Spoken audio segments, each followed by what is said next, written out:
Mic check 1 2 3 4. Mic and music check 1 2 3 4.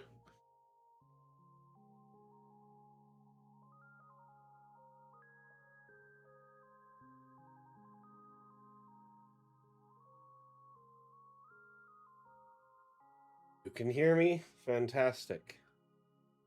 Fantastic. Hey, Forgotten Death, how are you doing? You hear the music? Fantastic. Glad to hear it. So we got a very special stream today and a very special guest. We don't want to keep them waiting, so we're going to roll right into today's stream segments. Before we do so, let's go over the itinerary. And I am refreshing streams on various platforms, hoping I can get them working. Don't see anything on Steam, but I do have TikTok, so that's good. We got TikTok, we got Twitch, we got Facebook, we got YouTube.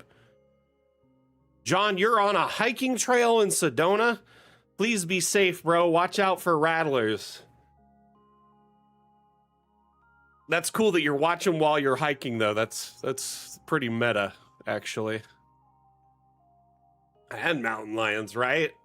If a mountain lion sees you, you won't see it until it's like up on you. Man, they are stealthy. Alrighty. Let's go ahead and look over our itinerary for today here momentarily.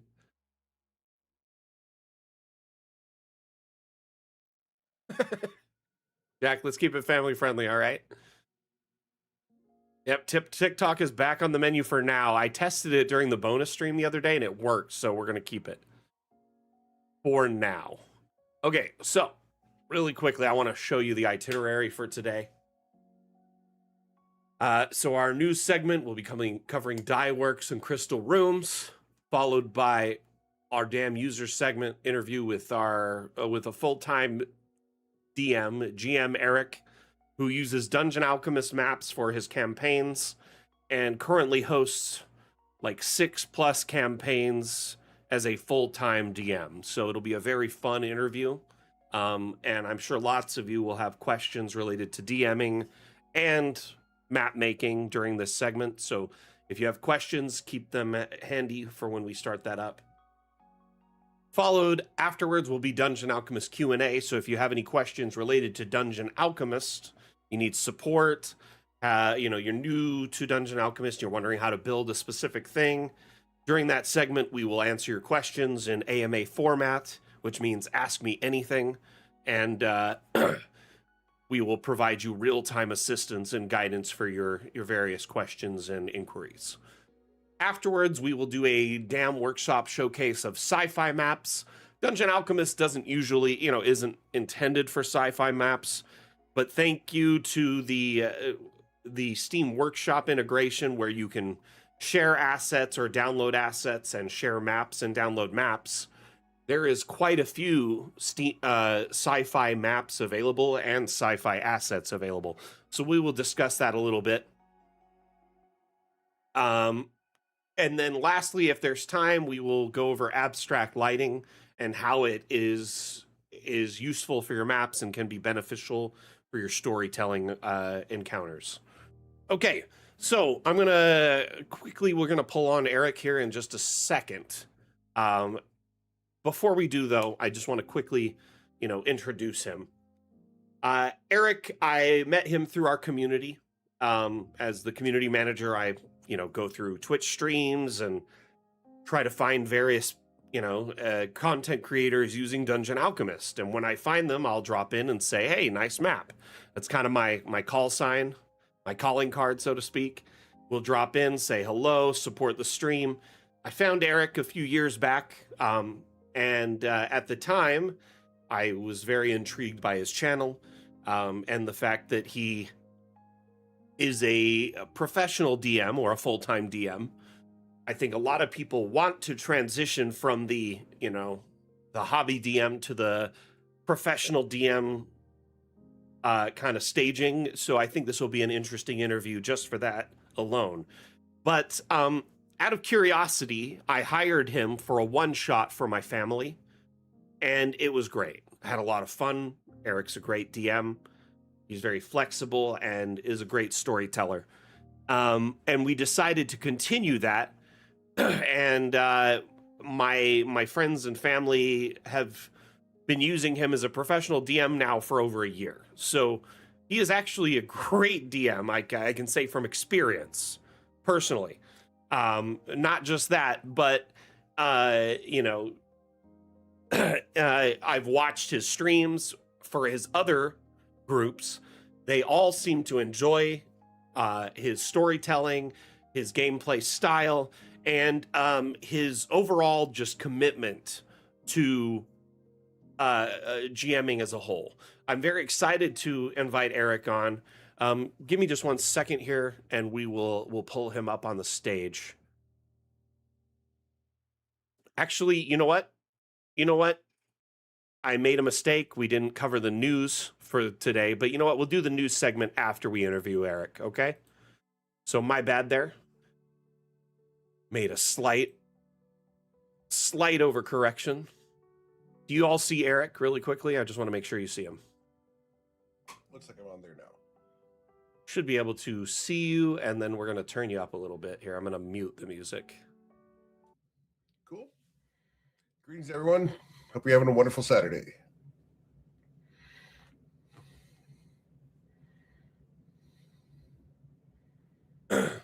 Do you guys and gals see Eric on the stream?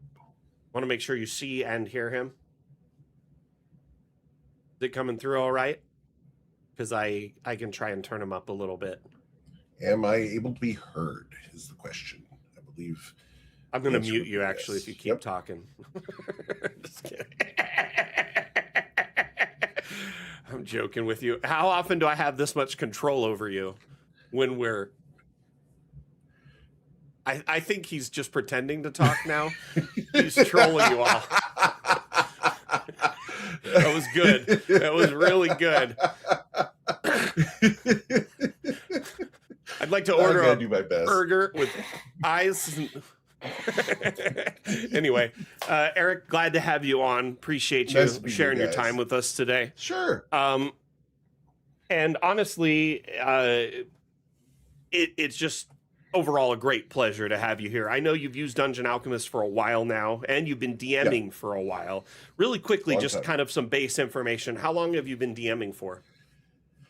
I've been GMing as in general for 40 years, since I was 8 years old. I've been full-time professional now for 6 years, and loving it. It is my only employment. It's what I do for a living. We've got some amazing clients across all my campaigns. I currently run 9 campaigns, including the one that Mac participates in once a month. We stay very, very busy. The other 8 of my campaigns are weekly campaigns, and we stream on Twitch and YouTube all over the place. That's fantastic, man. 40 years. That's crazy. I feel like I didn't know that. That's a long time. It's a long time. Yeah. Been GMing for 40 years, but 6 of those full-time professionally as my only employment. And it's going well. Blessed to have a ton of amazing players and clients. It's a lot of fun, but it is a lot of work. I'd imagine. Hey, really quickly, quick shout out to Jumping Joltic, who dropped us a follow in the last 5 minutes. Just want to say thank you. Now, following up that question, or more of a just kind of a generalization, trying to understand where you're coming from. That whole time you've been DMing, have you been making maps? I had to make a map in the very first game when I was 8 years old, so yes. We like graph paper, or you just kind of like... Honestly, the first map I did would have been on manila paper back in the day. If you guys remember manila construction paper. I haven't heard people say manila paper in so long. You just dated yourself so hard. Right? That's how long I've been doing this, is we used manila paper, not manila folders, but actual paper to make the battle maps at home when I was 8. But I've used so many different products, and DA is the product I use on a daily basis. I do mean daily basis. So you use Dungeon Alchemist for all of your campaigns right now? All my campaigns use Dungeon Alchemist for maps, environments, loading screens, a variety of things. So we use it for all sorts of various aspects of the D&D games and role-playing games, really, because it's not all D&D.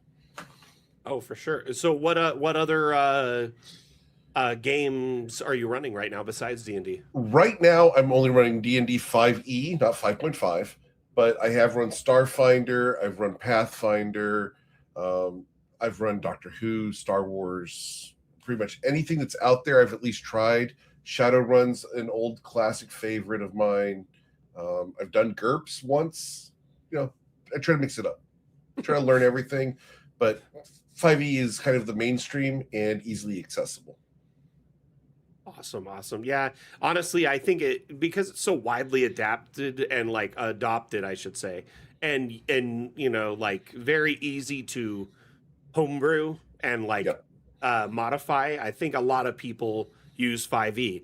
I don't have problems with other systems, but when you get so invested in one system, it's kind of hard to like dive into another, I'd imagine, as a DM that has so many in 5e. It takes some adaptation, some practice. Yeah. So we've covered, how long you've been DMing and map making. Really quickly, when it comes to Dungeon Alchemist, this is more of a Dungeon Alchemist related question. Sure. Do you have a feature that is on your wish list that you wish we would add sometime soon? And I'm ready for this. You're gonna throw me over the coals, I'm sure. I saw that some of these questions were put up over in the Discord. If you haven't joined the Dungeon Alchemist Discord, go join the Dungeon Alchemist Discord. But the primary feature I'm looking forward to is the Fun with Objects 2 that's coming. I know it's coming already, so I'm excited for it, and that's the ability to rotate objects in all directions. And that's going to be a key aspect to kit bashing and setting up messes in places. Dungeon Alchemist, as it normally is a very clean map-making format. Everything's very pretty from above, and it's hard to mess things up. And I'm looking forward to being able to knock over shelves and break down doors and, throw things around in ways that monsters and creatures would do in an area. And it looks like you're putting that up there. Yeah. This type of thing, I'm looking forward to being able to do this in Dungeon Alchemist. I know that there's also a intended goal of putting up boats because there's not enough good boat maps out there. And I'm hoping that the boats have the capacity of being generated with and without cannons, because we need to have the capacity of not having cannons or having them depending on the boat theme. You can definitely generate boats that are like warships, so they can be like merchant ships. And honestly, the boat generator they're working on, what I have seen, imagine ships from One Piece, how they're super wonky and like very like eccentric and unique. That's how our ship builder will be. You'll be able to make them all sorts of different shapes and add all sorts of stuff to them. Now, there's just not enough ships out there. I'm glad that you are excited for this and eager for object rotation, which I threw up this feature so people could kind of check it out, because a lot of people are interested in this as a whole. So a shipbuilder will be very fun when it comes out. Basically, we have an update titled High Seas, and we have 4.5 major updates until we've delivered on all our stretch goals from our Kickstarter. Our next update, major update, I should say, Fun with Objects 2, will hopefully be launching before the end of the summer. That'll have the object rotation in it. I don't know if it'll have the shipbuilder prototype in it yet, but High Seas, the update immediately following Fun with Objects 2, will. So if not Fun with Objects 2, High Seas will have the shipbuilder. So that's exciting. It's on the horizon for sure. Yep. I know you guys put up the roadmap for the next couple patches. That'd be something for people to look at as well, because that roadmap's really encouraging as to the future of Dungeon Alchemist. I think you guys put that out on the Steam. I've got it here. Post. So this here, actually, we're right here. This update fine print should be, I'm hoping, tomorrow or Tuesday. It's a small patch that will be a bunch of hot fixes and bug improvements and whatnot that were, found between Fun with Objects and Room for Improvement. But Yeah. also there will be a new, I don't know if you will use this so much as you don't do much in-person play, but printed maps will get a big improvement with this update, where instead of only being able to print like the size of your paper of your printer, Mhm. you can now take a massive map and Yeah. then it'll break it up or rasterize it into a bunch of stitched Yeah. The prints slicing, that overlap that's each gonna be so other. handy. So essentially, printed maps will be a little bit better going forward. Yep. And then Fun with Objects 2 before the end of the summer. Yep. Anyway, kind of moving on from that. Hey, Atlam, I appreciate you getting questions. I'm assuming you just started sending them over to me. Thank you very much. I've actually got a question from our Discord, because I asked our Discord if they had any questions prior to the stream, just in case those people couldn't attend. We're going to start with one of those, and then we're going to go into chat questions. Okay. Oh, I just want to make sure I'm watching all the streams here. Okay, this one's from Highland Lass. Yeah, unless. She's actually watching, and she dropped a question in Discord. I think she wasn't sure if she'd make it. So let's cover the question she asked in chat first, okay, while Sure. she's here. How many games do you have on the go at a time, and how much prep time do you do for each game in comparison to game length? I'm very aware most of the game prep for my online games are Dungeon Alchemist maps, which I get carried away with, especially when story is further inspired by the build. We all get carried away with our map making. We know what that's like. Obviously, Dungeon Alchemist is designed to save you time and also waste it. So let's let's talk about how many games you're running specifically, and then your session prep time, because I'm very curious about that. Sure. So I run 8 campaigns on a weekly basis, and I run the monthly game for Mac as well. In addition to that, I do one-shots, bachelor parties, weddings, birthdays, learn to play sessions, etc. So there are weeks where I'll do 10 or even 12 games in a week. My weekly games are, I do 2 games on Friday, 2 games on Saturday, a game on Sunday, unless Max got his game, in which case it's 2 games on Sunday, then one on Monday, Tuesday, and Wednesday. And I take Thursday off for myself to recharge. So I stay very, very busy with that. As far as the prep time, it depends on what's needed. Because this is my full-time job, I get up at 8 o'clock in the morning, and I usually am doing the video editing in order to put archives up. I do the prep for the session. I do creative writing and then map making. I do my setting images. I like the technology of flannel graph, where we put a setting image and I put characters in front of that. And we'll do either commissioned art. We have an in-house ethical AI image server that we base only off of our own images that we've taken, photos, etc. So you created your own AI. Right. We do an in-house thing because we wanted to make sure that we do it ethically, as opposed to pulling stuff from the internet and stealing stuff from other artists. So we do everything in-house as far as the AI images. Which I'm assuming helps you with overall session prep, because with 8-9 sessions, that's a lot of art. It's a lot. But if we're doing setting images, what I'd like to do is I actually take Dungeon Alchemist. I create the map that I want. I put it in there, and we take a picture using the camera mode or the cinematic mode, and we take those screenshots, and then we Photoshop them. And then if I want a painterly style, we apply a filter to it in order to get it to be a more painterly style than Dungeon Alchemist is. So that breaks up the 3D model look into a more painterly aspect. Sometimes I'll leave it as a 3D model in order to build the immersion of the players being on the map. And it's kind of cool to see it from the ground level and then actually get on the battle map from an above or isometric perspective. I can say from a player and a DM perspective, it's very valuable to have different angles. Yeah. Not everyone plays and understands D&D the same way. Not at all. Some people are very visual, some people are auditory, some people need lots of instruction. like, and Yep. guidance.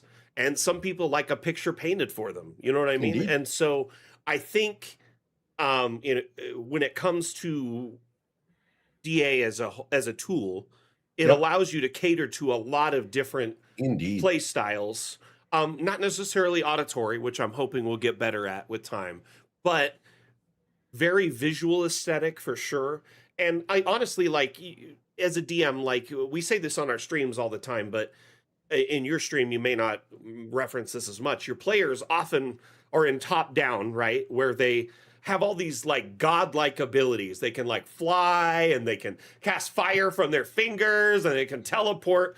But how often do they get to see through their own two Right. eyes? Like, which is like such a passive normal ability we take for granted in our Yep. everyday life. And So that's a cool thing about DA. yeah, for sure, it allows you to offer that other perspective for your players. Absolutely. Okay, so next question, also from Highland Last, but from the Discord here, really quick. Sure. I want to cover this just before she's gone. How do you balance the detail on your maps in terms of trying not to have something on it that your players could hone in on for a random reason, which could derail the story a bit? I don't. I put extra details in there to derail the story. The way I view it is it's not my story. It's their story. I present challenges and situations and try to make the environment as real as possible. If I'm going to put something in the map, there needs to be a reason for it.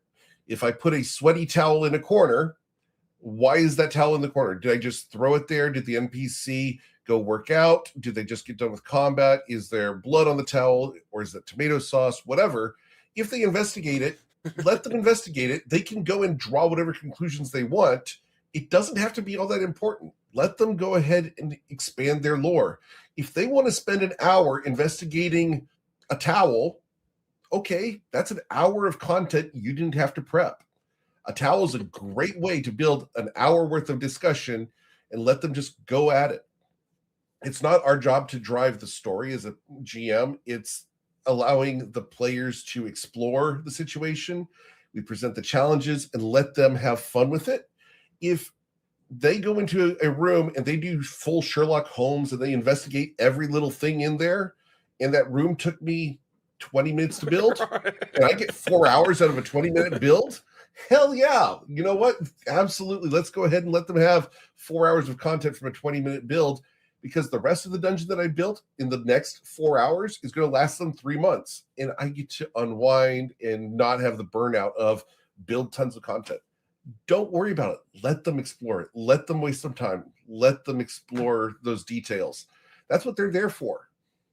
One thing I might add to that, Eric, you constantly say the dice tells the story. Oh, yeah. And so often, like, your players will see things and interact with them, but the dice, like, takes it on a completely different tangent you never, anticipated. Between your players' randomness and the dice, like, you really can't, like, plan for everything.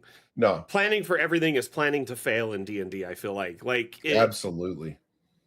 And I can say from experience that you kind of let us, like, hang ourselves by our own petard sometimes. Like, there'll be often instances where things may not have ever happened. There wouldn't have been an encounter, but someone does something stupid and triggers an encounter, or like running around the corner in the latest dungeon crawl. You guys were investigating and someone just decides to go walking off. Or the lava. That was pretty funny. But honestly, those moments are what makes D&D so fun and spontaneous and interesting. We have a player in our group that like is like sub 8 intelligence, and he basically uses everything as a teachable moment. Like, it seems like those sitcoms where someone makes a mistake and we're like, oh, we gotta, okay, this happens every game, right? Like last game, he got launched through a wall into lava and almost died. Had I not heard him making such a ruckus, I wouldn't have been able to save him and he would have died. But he's the second noisiest rogue I know. Like, he's a rogue in very loud armor with Yeah, he gets disadvantaged on his rolls. Like he's very, and he ran like 100 feet ahead of the group with a dash action. Anyway, it's just funny to let your players Yeah. kind of just Yeah, guide the story in ways you never anticipated. And I Yeah. know that is frustrating as a DM that likes to prepare for everything. Yeah. But at the same time, like I think it's just so much more fun that way. Like It is more fun to just let them deal with their own situations, have a framework, be a little bit more loose with what you're expecting of them, and they will spoil it, and they are going to have so much more fun by spoiling it and messing up. I often Just make let them have fun with it. I often think I make the game harder on myself by overthinking. You know what I mean? Sometimes you do. For sure. But that's how I like to play. Anyway, that's moving on perfectly from that, fine. we've got some more questions here. Sure. This next one here is from the stream. Okay. We have DM Crusader. Are most of your games theater of the mind, or do you use a VTT? Ooh. So I do both. And that's the fun part about the way I like to do things. And there's a million of great GMs out there, and you can always learn from other GMs. I watch GMs all the time on Twitch, YouTube, all over the place. The way I do things is I run a virtual tabletop called Roll20. If you're not familiar with it, it's a free one you can use. Doesn't matter which virtual tabletop you use. Dungeon Alchemist works with pretty much all of them. I might add, though, Roll20 does have a paid tiers. Yes. And that's where like the money is with them. Like Dungeon Alchemist has the best compatibility at the pro tier, which we have no choice over. They kind of set their Yeah. But you can export directly from Dungeon Alchemist over to Roll20. And there's a process of doing that import. It's really easy to do. It takes about 2 minutes to do the import the first time. After that, it takes seconds. So it's a really easy thing to do. But I like to do theater of the mind by placing a setting image of like a port or the inside of a building, etc.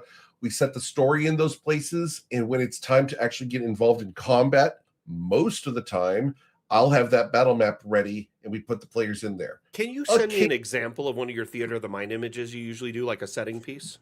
Sure. Let me grab one. Sorry to cut you off there, man. No I just problem. think they would like to see it, though. This is somewhat to that aesthetic. He'll like kind of have a zoomed in area of a map, and maybe just add a little bit of art to it. Yeah. In fact, just you know what? It to me. We'll do this. We'll do the one that you guys are in, because I've got one for Vorthin's Maw, which is fun. It's fun.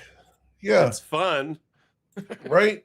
And I actually have, what's really fun about this is I actually have the non-snipping video version of this, because I have the video and I have the static for you here of the setting image for the entrance to the cave you're in. I'll go ahead and so there's the video and the static image of it, and that is a looping video, and it's a feature that I hope Dungeon Alchemist eventually makes, is looping video exports, because currently you can tell where it snips at the end and where it loops. When you export for top-down for maps, it should be a perfect loop unless you use effects. Unless you're using effects. Effects, unfortunately, cannot perfectly loop because of the nature of them. Right. So all other stuff, water, trees, fire, lighting, all loops perfectly. Animated objects. Just can't use the particles. Yeah, and particle effects, unfortunately, I don't think will ever perfectly loop. It's kind of just the nature of them. I've got it pretty close on my end, but it does take some work to do. But there's the image that Max group is going into. This is a very basic entrance. It's not highly detailed, but it allows them to have an image of, oh, we're in a colorful cave with some crystals. It doesn't have to be super fancy for the players. This is not super fancy. This is honestly not where I'd want it to be, but it gives them enough to set the image of, hey, look, we don't have to look at a battle map. We have something else to look at. This map that you've got on the screen now, the lava swirl, is amazing. Oh, this one's called Tiamat's Chamber. It's on the workshop. Yeah, that's beautiful. Love really that. Well, and all you'd have to do is hit the camera, go down there and take a picture, and that's what we use for setting images. So we do that for Theater of the Mind. And then if we need to go into the battle map to place people in certain distances and give people frame of reference as far as dimensionality, we go into the battle maps for that. So I use a combination of both Theater of the Mind and battle maps within the virtual tabletop, because you can display the setting images as the screens in the virtual tabletops. Yeah, you can just set them as a scene, I'm assuming, right? Yeah, exactly. Just remove the grid. So the benefit of doing that is it becomes a catalyst for your Theater of the Mind settings. Theater of the Mind traditionally is fully described, right? It's as good as you can storytell. Right. And for some people, that may not be their strong suit. Having an image to pair with your storytelling and be a catalyst for that imagination for your players is very important. I think nowadays, especially with younger gamers in the D&D and tabletop community, and also just as a whole with people that are gradually jumping into this hobby. Yep. So there's a lot of people who have limited imaginations and need that image to build off of. Well, it also helps kickstart their imagination if they have a reference.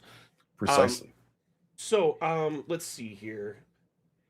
A moment. If you go and look at most of the modules that get put out there, they actually have like, hey, look, this is a picture of Baldur's Gate. And then you go explore Baldur's Gate. A reference image allows the imagination to have a seed to work off of. This next question is from Random Ladybird on Twitch. Random. When running D&D, what levels do you prefer to run, and do you impose a ceiling on those levels? The levels I prefer are right around 4 to 8. However, most players get bored of those levels and they want to go beyond them. And I currently have a group that's been level 20 for a year and a half now. We don't cap the levels except for within the system. And within there, we give them boons and special feats, etc., in order to expand their power level beyond the cap.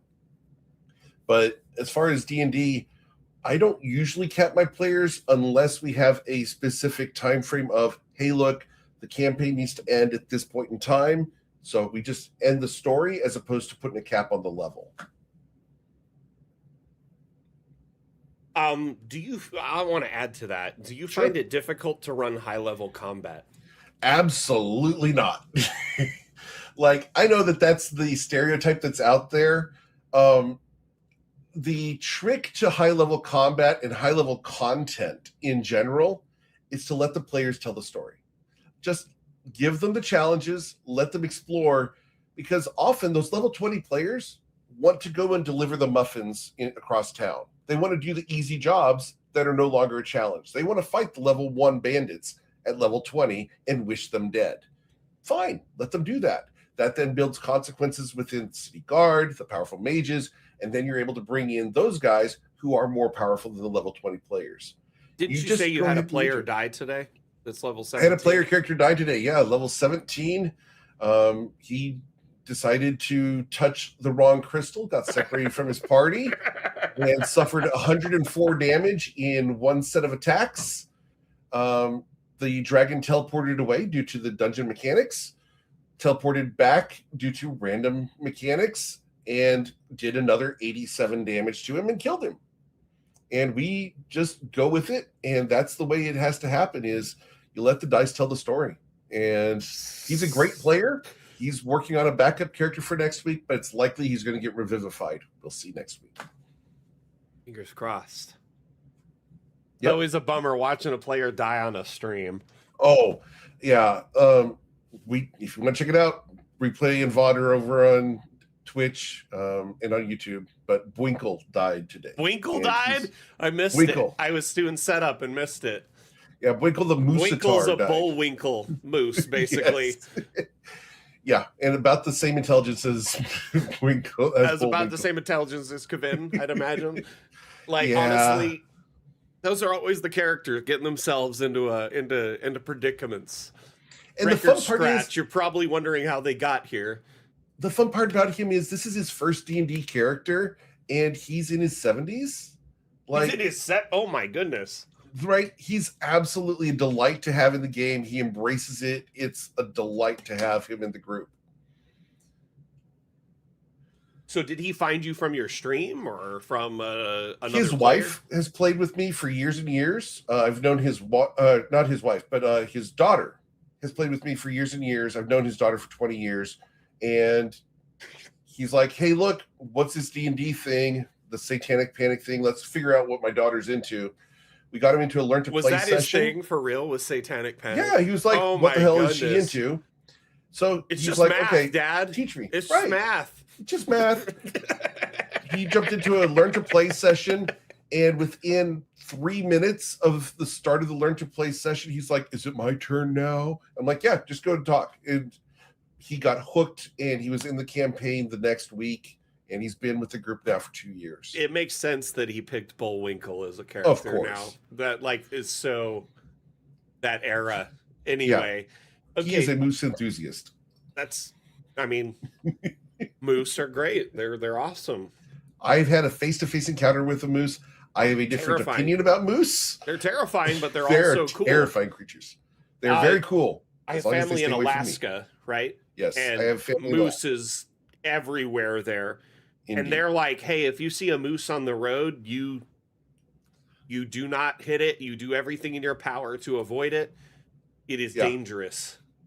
My face-to-face encounter was in Alaska. My face-to-face encounter with the moose in Alaska was about 5 feet away when I went out to check on my brother-in-law who was smoking, and he was frozen in terror as the moose had approached him. Oh, goodness. Yeah, so we went inside. We were fine, but never want to see a moose again. Okay, back to the questions. Yes. Let's keep this rolling because I don't want to keep you all day. I know you got another session after this. Yeah.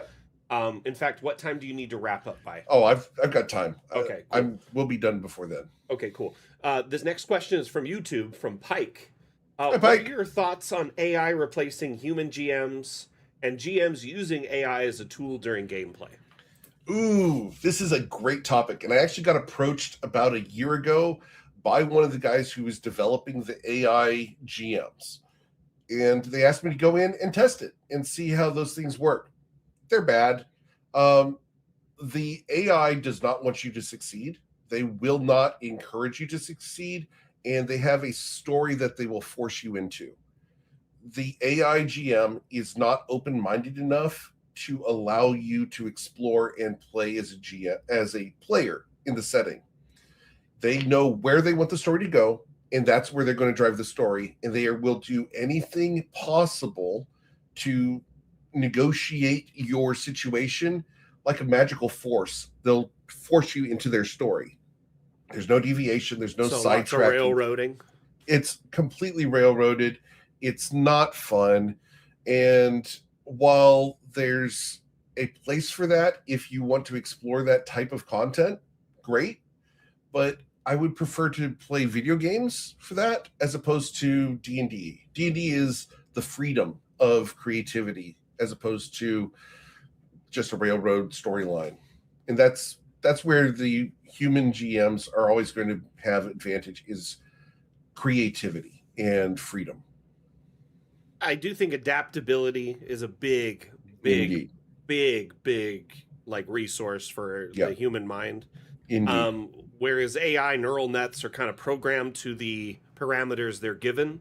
They know a lot of information. They can reference everything. Like they read the entire dictionary 1,000 times, but they can't adapt. And they often either are very against you or are too for you. Like they will very, very like kind of. You're either not going to fail or you're not going to succeed. Well, yeah, one or the other. Yeah, that's my experience. Often with when I use AI for anything, I take it with a grain of salt. And I'll double check it and to see if it's actually right, because I think they pander to you a lot to give you the results you're searching for instead of the results you need. They're trying to make you happy. Yeah. Now, as far as using AI, I absolutely will use AI for name generation, because I need sometimes a little bit of a creativity shot of, hey, look, I need 10 NPC names. I'm going to run the NPCs. but I don't have time to create 10 names out of my head, so I'll just have them create 10 names. I mean, a I'll name take that generator is all responsibility. over the internet. I Yeah. mean, that's no different. Like, It's no different realistically. at all. So I take those. I'll do. I like Donjon. I know that DA has an association with Donjon. I like their loot generation system, which is a minor AI thing. It's great. It's basically just a random loot generator. I do that type of thing in my in-house AI server. We do everything in-house for our AI using Comfy UI in order to ensure that we are not stealing content from others. So essentially, you try to avoid public gen AI. Correct. We don't do as a company here at GME, we do ethical AI, which is all in-house sourced, and we have permission from any of the sources that we use. So I have people who go on trips around the world, and I buy royalty-free images, etc., and I incorporate those open access images that I have rights to into my AI image generation in order to create the images I use. Ooh, that's very cool. Our next question comes from DM Crusader, another DM Crusader question. Hey, GM YouTube. Crusader. Yep. How detailed do you like to make your rooms? Or do you use random charts to fill things in, to fill in things to find? I actually am curious of this. Do you do random loot generation, or do you handpick loot for your encounters? Yes. Yes, that doesn't answer it. Well, it does. I do both. It depends on the situation.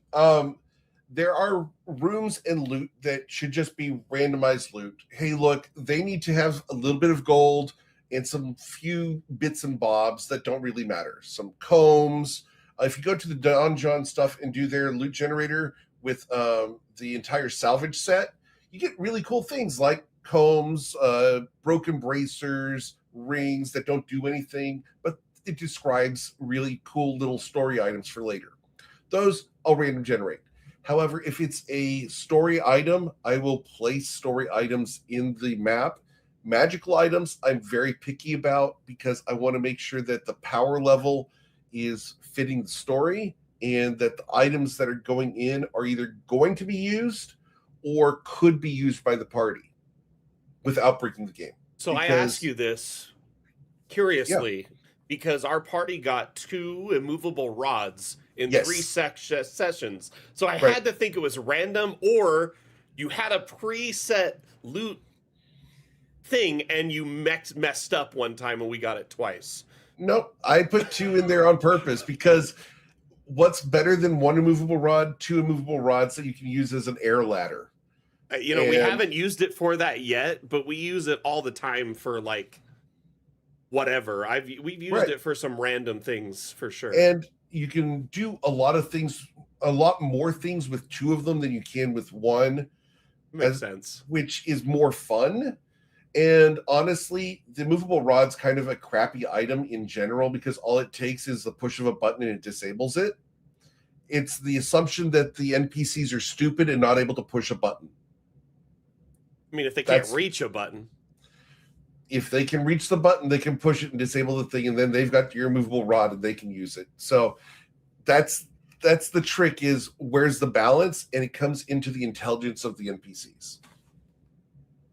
For sure. Oh, yeah, fantasynamegenerator.com. I've been using that for years. Used it for years because you could set like your race and go from there.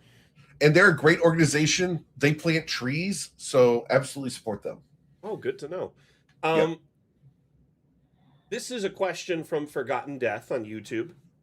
Mm-hmm. Do you charge by the hour or by the session? Hi, Forgotten Death. I charge by the session. I charge $30 per person per session. We just recently raised our rates in January for the first time in 4 years because it was getting to the point that the economy needed it. But we charge per person per session, and we charge $30. As far as special events, we talk to people about the pricing for those, because if I'm doing an in-person game, I bring 3D terrain or the digital tabletop. We bring props and prizes and the treasure chest, etc. It's a lot of fun to do the in-person things. There's a lot of things you can do in person that you can't do online. So in person or case-by-case prices, I'm assuming? Or? Yeah. If it's a bachelor party and I'm showing up with video recording equipment and a 3D, tabletop prop that I've made derived from Dungeon Alchemist, because I have those. We bring in miniatures, we bring in dice, we bring in everything you need. Dice trays, everything you would need to play D&D. You could literally show up, not know anything about D&D, and we have everything set up in an elite presentation for you. Fantastic. Wow. Honestly, it's nice that you got it so like inclusive. You know what I mean? Like an all-inclusive setup. Yeah, we try to do it as best as we can. So I've been reading through chat the last little bit. Yeah. Comments regarding AI. Yeah. Not necessarily questions, but comments. Sure. Kind of feedback. Let's see here. This is from Forgotten Death. AI is great when you need a background story for some random nothing burger NPC that the party is for some reason addicted to, and now you need to promote that NPC to a recurring character. Yeah, probably. Yeah, it's okay to get you started, but once you get that seed of, hey, look, this is the basics of this character, build it out yourself, because the AI is going to be inconsistent. The way that the large language models work currently is they only remember 3 steps back. So unless you're constantly feedback looping the same content back into it, it's going to break. On a daily basis, we do a recap of our sessions. If you check out our Discord channel, we have an actual recap section where we go through and reveal what happened during each session. We do those by doing the transcript, throwing that through AI, and then we go back through that result, because it's all wrong. All the names are misspelled. There's events that get crossed, but at least gives us a framework to work within, which is a nice thing. I like how you use AI for your campaigns. I appreciate the ethical use. That's exactly how we approach AI over here at Briganti DA. I mean, our AI is last gen. We call it that, a dumb AI. It is... I mean, it's a procedural AI that you give it some parameters and it generates a room. Nothing about it is generative AI where you take, art from public spaces or train it on public maps or anything like that. So yeah, I appreciate when a business, goes end-to-end ethical AI. Because honestly, AI is kind of unavoidable in some spaces now. But if you use it for the benefit of your business in an ethical way, I have no problem with that myself. As long as, and the thing is, I spend about a quarter of my income on endorsed artists. I have a list of 7 endorsed artists that we pay thousands of dollars a year to in order to create art for us. That is far better than any of the AI crap that we get. I hate AI images. I refuse to refer to them as art, because they are AI generated images. They're derivative of other people's art. Did you hear about the recent ruling with the Supreme Court with AI about the fact that it can't be copyrighted? So it basically just killed the whole industry. That's a big deal.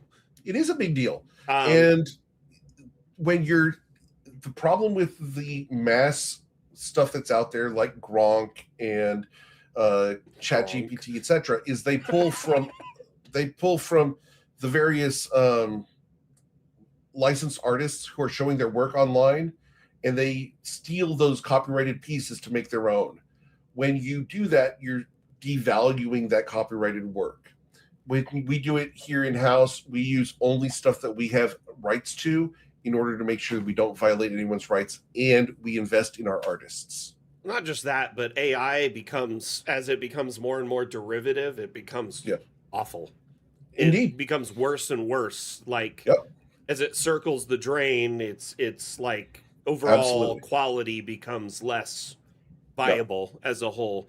So I'm hoping like search engines and other companies will start making it easier to search without AI results, or be able to, distinguish AI images with a watermark more easily and stuff like that. Anyway, let's get back to questions, moving on from AI. But really quickly, there was a couple AI statements. Email says, I find AI is great to getting my ideas out of my head. I usually know what I want. I just need to get it out of my skull. Anyone feel that? I often will type in a ton of notes into AI, and I just said, can you organize this? Because my brain, it doesn't work in a straight line. Sometimes it's more like jumping around. It's not circular. It's not. And so I'll type out pages of notes, and I'm like, can you bullet this out for me into more Yep. organized lists? I used AI for that quite a bit. I also use it to proofread and Hmm. adjust my grammar and punctuation, because the American education system really served me super great, as I say. Yeah. So I ultimately, like, use it to kind of fill the gaps in my own, personal abilities. Sure. Not necessarily to do everything, but more or less to organize or compile or, It's a tool to be yeah, used. exactly. We use spell check for everything.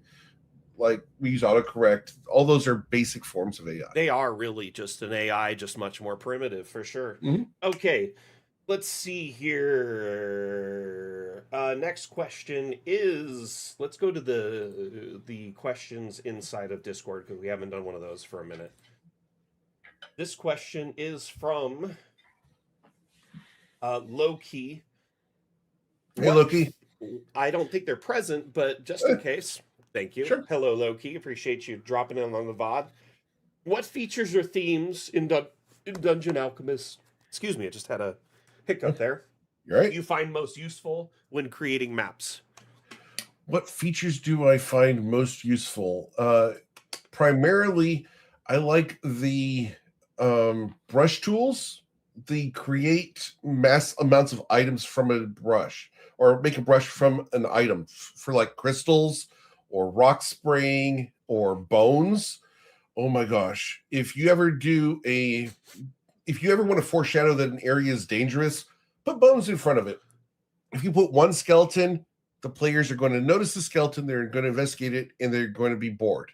You put 10 skeletons or an entire floor of strewn of bones using the skeleton tool, they're going to be like, oh crap, something's dangerous beyond that door. It foreshadows the danger. Then when you bring in the really extreme monster, it's more fun, it's more engaging. I've So I like the brush tool a lot. I also bones like and the red lights. bones, red, purple lights. Yeah, They green is immediately great.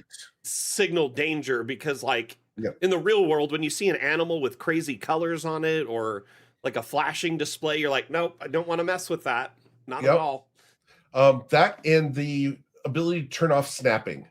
You got to turn off the snapping, so you can move things where you want You them. mean And collisions? the collisions, yeah, that turn that off right there. The collisions, that changes the game for Dungeon Alchemist. And with the new patch that's coming, the Fun with Objects 2, turning that off and being able to rotate things in all directions, I'm excited. So we got a follow-up question from Loki. What Sure. future features? You know what? We actually discussed this We earlier. discussed Future that one already. features, so Yeah. that's good. If the DA devs gave you a chance to choose one feature, one theme, and one object set to add to the tool, what would you pick? One feature, customizable rounded corners. Right now, all the rounded corners in Dungeon Alchemist are 90 degrees.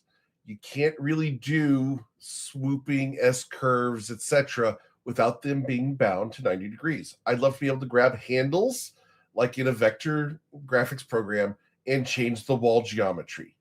I don't think it's possible, but if you're going to ask me the question, I'm going to answer it.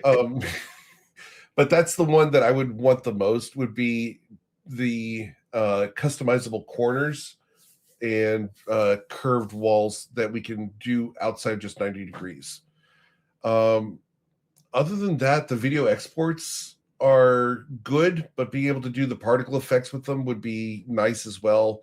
I have a workaround to do that, but I prefer doing it natively within the program if at all possible. The new slicing stuff is really cool. I'm excited for that. But yeah, as far as the themes go, the boats are the big one, and I'm excited that those are coming. Okay. Thank you, man, for sharing your insight on that. Honestly, like, and I know we covered a bit of that earlier, Yeah. but it's good to cover it again for those who weren't here. Mhm. And also, like, um, it's always fun to hear like a DM's like a DM who's constantly making maps and Yeah. running sessions inside on this. Um, so I appreciate it. I'm going to actually check something real quick because it's been a long time that I've been using it. So according to this, my playtime in Dungeon Alchemist is just over 1,300 hours. Dang, that's a lot. I got you beat, but I know mean, you it is got me my beat, job, so yeah. but it's my job. Okay, so I don't know if I want to say this next part from Loki. Sure. Free idea. Mac has shown off the beautiful bastion he made in Dungeon Alchemist for his group's base. If you're ever looking for an encounter idea, maybe an annoyed necromancer lets loose an infestation of flesh tables in their home. All Star Trek tribbles. Oh my gosh. While I Though have a considerably less cuddly. necromancer that Mac knows about that could absolutely fit in and do this, it would not fit the story that they're going through, so we're not going to be doing that. While it would be funny, and maybe if they have someone who has to be out one day, we might do it. It's unlikely to hit their main storyline. And I think that it would frustrate the tar out of Mac. I mean, for no reason, maybe. Yes. But like, if we irritated a necromancer, maybe. I don't even think we've crossed paths with the necromancer so much as just. Which one are we talking about? Neve Dorcatus. Neve is a necromancer? See, I didn't know that. We haven't really done enough with her to know this, but ultimately, I don't think we've rubbed her the wrong way at all. Like, I think she enjoys You did not rub her the wrong way. One of the players did rub her the right way. Oh my goodness. I don't need to know more. But I think a couple players in our group has crushes on this character. Yeah. Because she is just a little too much. Anyway. She's fun. Okay, next question is from Asmodeus on Twitch, one of our moderators. Hey, Asmodeus, how's it going, man? Given the negative context of AI, even in DA, how do you see AI in the job you do and towards the profession? It can be done ethically, and I encourage people to do so ethically. Use it within the bounds of law. Make sure that you're not stealing stuff from other people. Make sure that you're doing it in a way that gives people the credit that they deserve. If you're taking stuff from other people and manipulating it just so that you can benefit, then it's wrong. If you're doing it through free resources that people give you and you're doing it that way, then it's fine. It all comes down to the morality of and legality of the situation. So you got to do it ethically. That's the trick. And doing it in-house separates me from the mass absorbers that are out there. Okay. Thank you. I know we've beaten the shit out of AI today. So and it's a legitimate question that's a big one that I run into all the time. So sorry if it keeps coming up. DM Crusader on YouTube asks, do you have a favorite pre-made module from any of the editions that you have ran? Ooh, favorite pre-made module from any of the editions that I've run. That's a good one. There was one from Dragon Magazine or Dungeon Magazine back in the day called the Jaggerbad. I think it was like in episode, I want to say like magazine 183 or something like that. It involves a dragon who has a hotel on its back, and it's a traveling hotel that goes planar shifting on the back of this dragon. And the dragon is always on time and always leaves on time. So if you get left behind, you die. So you always have to be on the dragon during the various journeys. And it's got this little adventure where you're solving a murder mystery. It's a lot of fun. Never heard of that. That sounds cool. Yeah, it's a good one. Okay, next question is from Forgotten Death on Twitch. Hey, Forgotten Death. Where do I submit my resume for a professional DM position? We are actually working on that. It's a thing that we're working on doing is actually setting up a class on how to become a professional GM within our standards, which is pretty strict and rigorous. We also record everything we do. I have a recording of every single session that I've ever done professionally in order to cover my butt and make sure that everyone's got access to it. As far as learning to do it professionally for the first time, there are websites out there that can help you out. I cannot endorse any of them because they all charge way too much in order to finance the system that they run. but names would be like startplaying.games. That's one that you can go check out. They take a significant amount, but they do teach you how to do the basics of it. But you can go ahead and just do it yourself.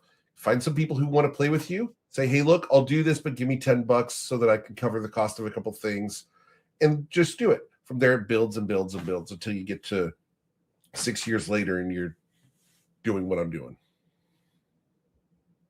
You know, from a content creator who has transitioned from a hobbyist creator to a career creator, Yeah. I will say that a lot of what you do, and this goes for DMing, this goes for streaming, this goes for YouTube, this goes for, you know, anything like that, art, you know, Yep. anything, you know.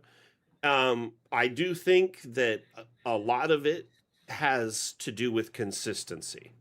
Absolutely. And, you know, like, you only will fail if you give up. Yep. Like, and I know that sounds like just absolute positivity nonsense, but the truth of the matter is, like, if you believe in yourself and commit to something and set like a schedule and do it regularly, Yep. you will find your community. It's almost like they just If you build it, they will come. Yeah, they're magnetized to you to a degree, especially if you know, are passionate about what you do and like it. You know, not everyone is going to be as entertaining as like a ninja or a burnt peanut or whatever, Yeah. you know, but the thing is like, there are plenty of, you know, success stories, right, that aren't necessarily the top 1% of the ranks. Does that Absolutely. make sense? Yeah. And like, go ahead. Be self-critical. Don't just accept, oh, I did it, I'm consistent. Go back and watch your stuff. See, what did you do? How can you improve every single time? Because that's how you get better. It's like watching game don't tape. Do that, you're just going to stagnate. It's like what coaches do with teams watching game tape. Absolutely. So the thing is I used to do that too, and I'd wonder, why is it dead now, or why am I not getting viewers? It was often because of me or what I was doing on the stream. Or like my mic sounded bad, or my music was too loud, or my video was weird, or I was not even talking for an hour straight. Like, you know, there's a lot of things you can, and that's just, you know, content creation in general. But as a professional DM as well, I think, you know, Eric put in the hours to get to where he is. He's put in a significant amount of time and investment, but also he's made networking connections. He's built up a client list. And it all starts with just believing in yourself and putting yourself out there and like consistently trying. You know what I mean? And having a wife that'll kick your butt so that you have to do it regardless. You got to pay the bills or else. Got to pay the bills somehow, and COVID was a big motivator. I got another question here. Yeah. By the way, how much time do I have left for you? You got as much time as you want. Okay, perfect. We'll run a little bit long because we have a few more questions. Of course. I just don't want you to be late for your upcoming sessions. Or I got another break. 4 hours. I'm good. I know, but I want to give you time to mentally recharge and relax. I'm all as well. set. So I'm this one's from for tonight. Rai Tayun on Twitch. Okay. Do you find inspiration? How do you find inspiration for so many campaigns? Ooh, that's a great question. The way I find inspiration for the campaigns is before I do the campaign, I open up, hey, look, I'm going to be doing a new campaign. This is when we want to do the campaign. And then we hold what's called a session 0, where I gather all the players together and I have a list of 42 questions that we go through of, hey, look, what do you guys want in a game? Do you want a horror game? Do you want adventures, murder mysteries, humor? What do you want? And I customize the game for the players. Now, within that, I like to pull things from existing sources. I've run games off of music albums. I've run games off of movies. I've got a campaign that's running off of a video game plot right now from 20 years ago. I've got all sorts of sources that you pull from and adapt them to what the players wanted, and then just build off of it and customize it so it's not the original thing, it's their version of it. And it's a lot of fun to do it that way. Fantastic. Thank you for sharing there. Next question here is from Asmodeus. Here's buddies again. What asset in DA is uniquely made by you or for you? So have you uploaded any custom assets to the workshop? I have not made any custom assets, unfortunately. Not that I've posted to the Steam Workshop. I do have some private ones that I've used. There's another game that is out there that allows you to export STLs, and I've exported certain STL files from that game. What's the name of the game again? It's called Blade Song. It's a sword crafting game, and they allow you to export STLs, and you can export your sword. So I have the handle of a sword that I have, and I've got this in Dungeon Alchemist on my computer. But I have not posted this out there because it's just gray at the moment. It looks ugly to me. So that's why I have not posted it up there. But the Steam Workshop's a great resource that's out there for you guys. Go check that stuff out. It's amazing. There's amazing creators out there that put out tons of amazing stuff.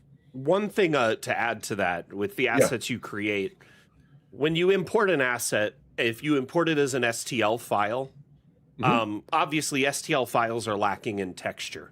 They're a simple 3D object that's just an extruded, it's an extruded object of its size, right, and shape. There's really no detail to it. What we did, though, we added some color filters to it. So you can actually make it like a solid color of gold or steel or bronze. But yeah, if there's a hilt or something with a sword, kind of doesn't work. They're great for tokens and status effects. With STL, that's perfect. But yeah, when it comes to an object like a sword, you typically want, multicolor, textures, etc. Which the file types for importing to Dungeon Alchemist would be FBX or GLTF. And I'm explaining that just more for the audience than anything. Of course, yeah. And when you import assets into Dungeon Alchemist, you have the option to keep them as local assets only, as Eric stated, which means they're just for you and your use. Meaning maybe you don't own the rights to this asset or you don't have the rights to distribute it publicly. You may want to just keep it locally so you can use it in your own games and not share it on the workshop.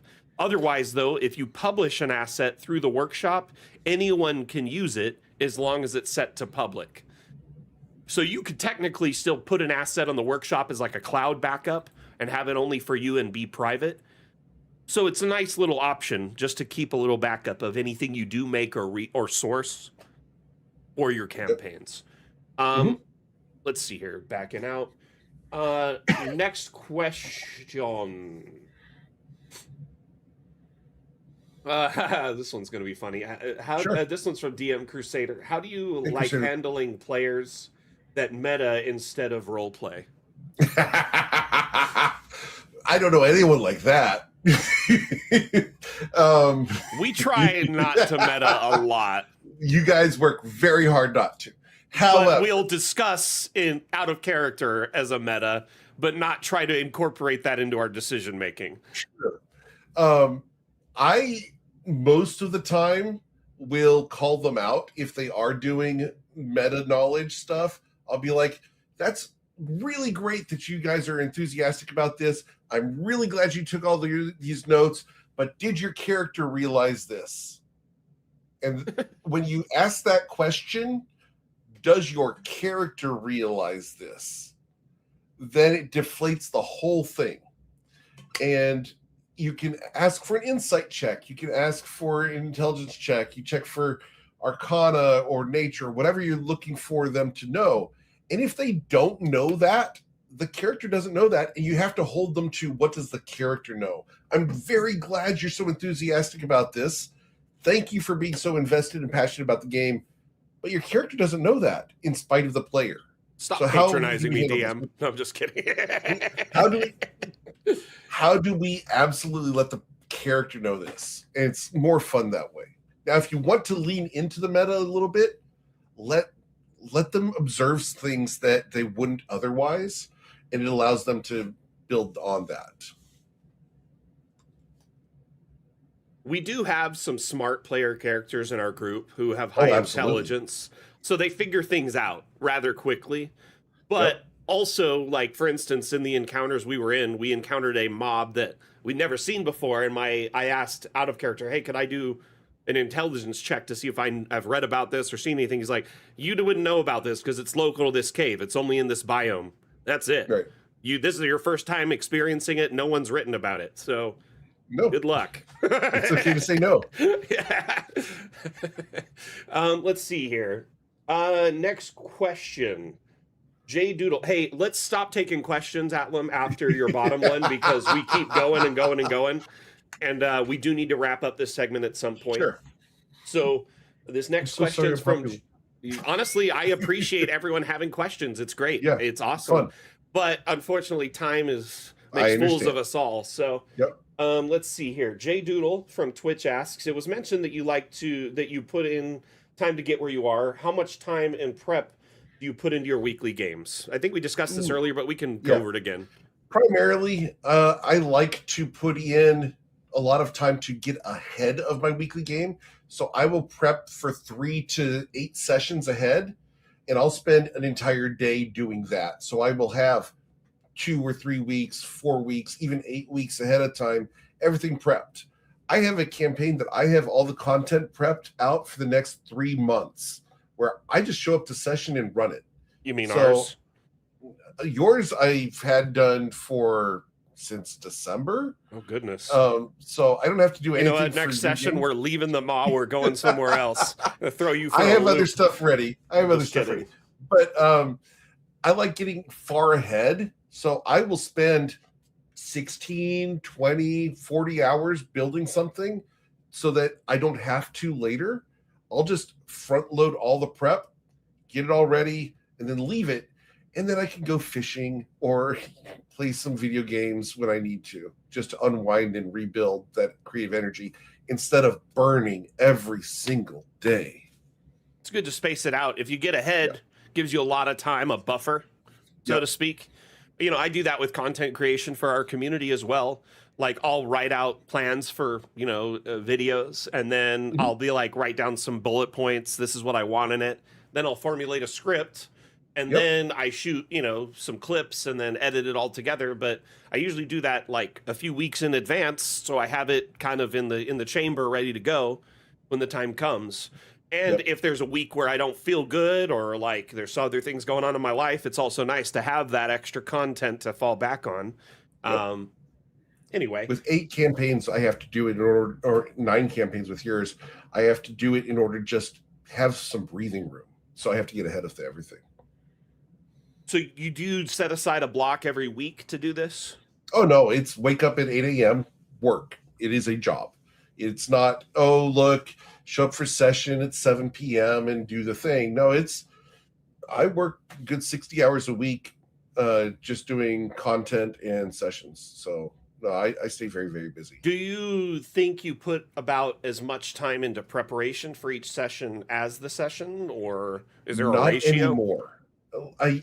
That's the stereotype is you do 2 hours of session prep for 1 hour of content. With Dungeon Alchemist, the in-house AI stuff I've got, the pre-created content I've built, I'm down to the point where if I really had to get caught up for a session, I could put together a session of 4 hours in about 40 minutes if I had to. Not bad. If someone put a gun to my head and said, hey, do a session one shot now, give me 45 minutes and I can have a 4-hour session going. Not bad, not bad. Okay, this next question's from Highland Lass. Hey, Highland Lass. How do you deal with, or would you, if you sometimes get it, imposter syndrome? I don't stream, but there are times with my games that I come out of one when I never want to DM again. These are with the games that I've been running for years. Players do keep coming back for more, though. The imposter syndrome is the biggest trap of being a professional GM. The way I like to think of being a professional GM and GMing in general is if the players are showing up to participate and they're paying to participate in your games, It's because they want to be there and they value it. Realize that money is just thank you notes with presidents' faces on them. If you realize that this is just a whole bunch of thank you notes for doing this service for them, it relieves that imposter syndrome of, hey, look, is this really good enough? Should I be doing this? Am I making enough money? Why are they paying me for this? They're thanking you for doing a really cool session. And that's where it comes in, is it's a thank you note with the president's face on it. It's just like a Hallmark card, just that you can trade. And for the majority of DMs out there that aren't getting, those presidential face, flashcards for thank you notes. Yep. I mean, honestly, your players showing up time and time again. Absolutely. And maybe bringing snacks, or them telling you how much they enjoy the session, and telling you how much they enjoy you as a DM and what you do for them. That's likely the return you're getting on this. Yep. I mean, most of you as DMs, I think this is like a sort of like a selfless sort of act. A lot of DMs do it as sort of like they just for love of the game, right? Yeah. The big thing is, if they're being emotional at all about your game, angry, sad, hurt, happy, joyful, angry, doesn't matter what the emotion is, as long as the passion is there, you're doing a good job. That is what we drive, is passion. Don't worry about the specific emotion, but the passion is there. That's why they're there. That's why they're coming back. The worst insult to a GM that you can give a GM is, I was bored. I guess it could be a critique too, not necessarily an insult. Yeah. No, but it's a legitimate critique that you need to take and realize, hey, look, why were they bored?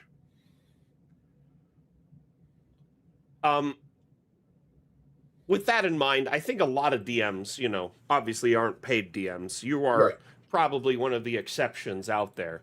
As far as full-time, there's thousands and thousands of part-timers. Full-time, there's only about 30 full-timers in the United States. And so I think with that, just something to keep in mind, at least in the Twitch scene, the full-time DMs. It's a rare thing. It's something that will take time to build towards. Yep. And if you want to make that your career, it is something that you will have to invest time into in your free time too. Not just not just flip a switch and one day that's your job. You will have to probably build up to a point where it sustains you. It's not easy. And, I take it from someone who spent years streaming and then got a job as a community manager. It took a while to get to a point where I was actually making enough money as a streamer even to justify doing it full time. And that was prior to me becoming the community manager. But being a partnered streamer with Mixer and Facebook and stuff, that took lots of grind. And I imagine the full-time DM thing is similar. You're going to have to build up a client base. You're going to have to build up a reputation, and you're going to have to practice as a DM and be, flexible to all these different stories, be adaptable to the fact that, you may be forgetting things and crossing things over. And oh man, there's so much to remember for you, I bet, in your average week with all of the storytelling. Be open to failure, because failure is a big part of grinding for success. And have a support team. Seriously, have some friends you can talk to. I have an amazing wife that I rely on for my emotional support, and I'll come out of a session and be like, oh my gosh, I am talked out. I just need a hug. Have a support team. You need to have the psychological support, because you're not just being a GM, you're running a business. If you're trying to do it as a business, it's hard. It's emotionally and psychologically taxing. Next question. We've got 4 questions left and we're done, my friend. Sure. Okay. We've good. Got Random Ladybird. Hey, Ladybird. Speaking of Random Ladybird, while we're discussing this, our next guest on the stream actually is going to be Random Ladybird. So I just wanted to announce that while we're here.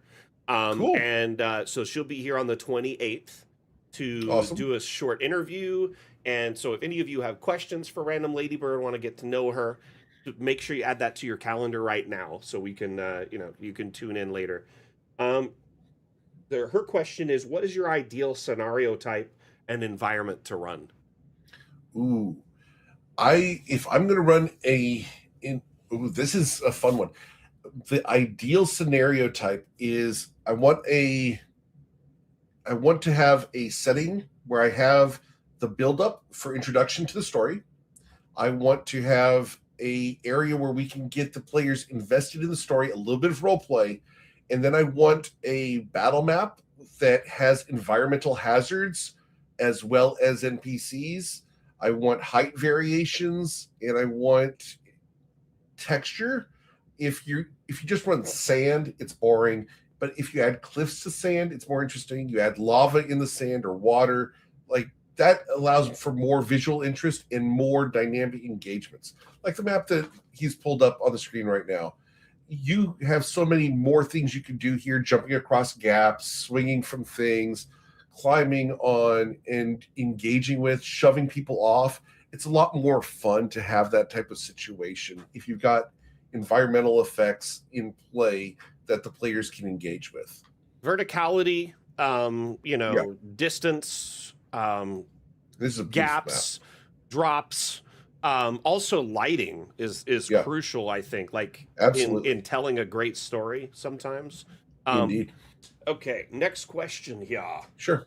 Next question we have from Rai Tayun. Hey, Ray Tayun. Yep. Is it Ray Tayun or Rai Tayun? I hope I'm not butchering your name there. Sorry.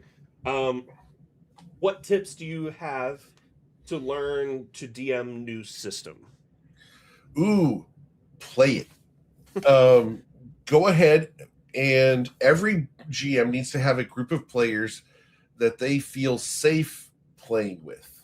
And you need to be willing to admit, I don't know. Be humble. Realize that it's okay to be wrong as long as you correct it after the fact. 2 minutes is about all you should really spend researching a system. Focus on the story. If it's a new system, you're not going to know it all. That's okay. After the session, go through, verify what you did wrong, fix it, talk about it, move on. But don't get wrapped up in the system, get wrapped up in the story. That's very good advice. Very good advice. And honestly, like, I think it's good advice as a DM to play once in a while because you're often on the other end of the screen and Yep. you kind of forget what it's like to be a player. So many forever DMs, I feel like they're like they love what they do, but they're also trapped like Yep. in this cycle where they can't necessarily play. There needs to be a support group for forever DMs just to play. Come play in the GMR game. You can play with me. I actually have about 12 GMs that play my games. Dang, I didn't realize you had so many DMs in your games. Oh, yeah. They're all over the place. Next question's from Forgotten Death. How many players is too many? I'm assuming this is for a session, not like overall. Because Eric would probably say never. You say that. For a weekly campaign, I don't like running 8 players. Okay. That's where I would draw the line, is 8 players for a weekly campaign. And that's only if the chemistry is really good across those players. I regularly run 7 a couple times a week. That's fine. Now, for a one-shot, every year I run 2 battle royales and a special New Year's event. My battle royales, I don't put a cap on, and we've had as many as 19 people in the battle royale, which is just straight PvP. And for my special events, I don't put a cap on that either. And we had, I think it was 16 players last year in the one shot. And that was I want to say we went for 6 hours and we did 12 rounds. So every turn was like 30 seconds, 40 seconds. So we went through the turns. You got a turn every 10 minutes was how fast we were going across the 16 players, which is pretty fast.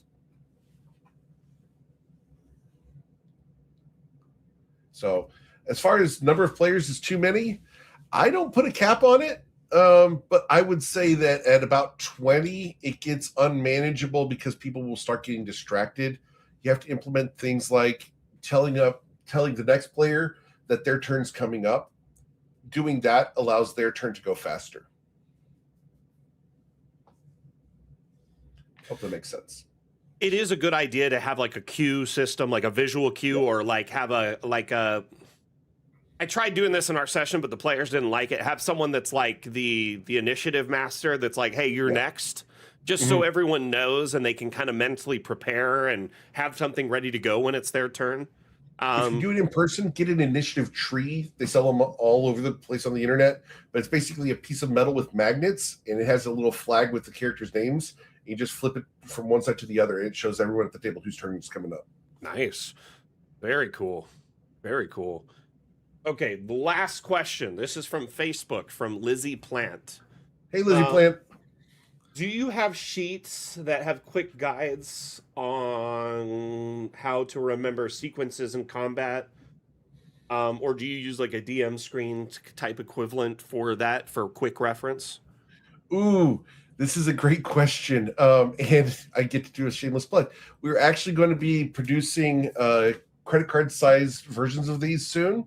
Over at gmeric.com, we have the prototyping done in-house.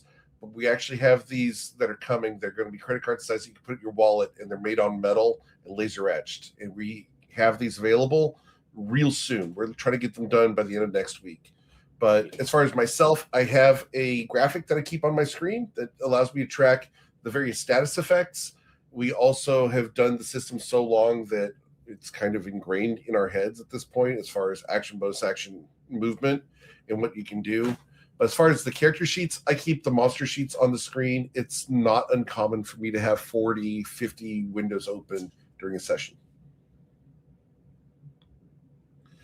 And thanks for the shout out. Appreciate that, Atlam. Yeah, I wanted Atlam to share your link here as we're wrapping up the interview, and so people can find you, follow you, check you out. So we're at gmeric.com. Oh, awesome. Yeah, I shared your Twitch link there, but hopefully that's a good segue. I also wanted to share this other thing, the Cypher disc. I think this is really cool, and any DM could technically use this in their campaign. But Eric made these cool Cypher discs, and he made them on a wood cutter, right? And sent them out to our party as a thing that once in a while it pops up as like an interactable we can use, that we have to decipher some kind of like a note or something, right? And we've been able to use them 2 or 3 times now, and they has a little bit better one now that's cut out of like plastic. And oh my gosh, these things are so fun, but it's essentially like a code wheel, so you can have like all sorts of secret codes and messages, and it's really fun for your storytelling. Yeah, anyway. These have 48 codes on them for you guys to use with your games, and the way it works is you put a symbol in the outer ring, and then you decode using the inner ring, and that changes the combination of the codes. Don't forget to drink your Ovaltine. Also, that was the first code that Mac had to decode. But we make these in-house completely. These are designed and trademarked, and we make these here at GME. So I want to say thank you, Eric, of course, again, for it was a lot of fun, for joining us today, for sharing a bit of your precious time. I know you got a lot going on during the week with your games, and honestly, I'm so grateful you were able to answer all these questions, get to know the community this way. I know we had a lot of your community here today as well, so it was just like great representation across the board. Lots of people here. I'm very between all streams, dude. We had like over 100 people watching today. So it's awesome. Thank you, everyone that tuned in. Got to know Eric, got to pick his brain, get to know him a little bit about his campaigns, his full-time DMing, and his connection with Dungeon Alchemist. Thank you, everyone that was here today to ask questions, was active in the chat, and was patient while we did this interview, because it was a little bit longer than we normally run. But man, we had so many questions to address. Thank you for staying a little bit longer too, my man. Again, we've shared Eric's link in chat on any platform that'll allow us. Check out his Twitch.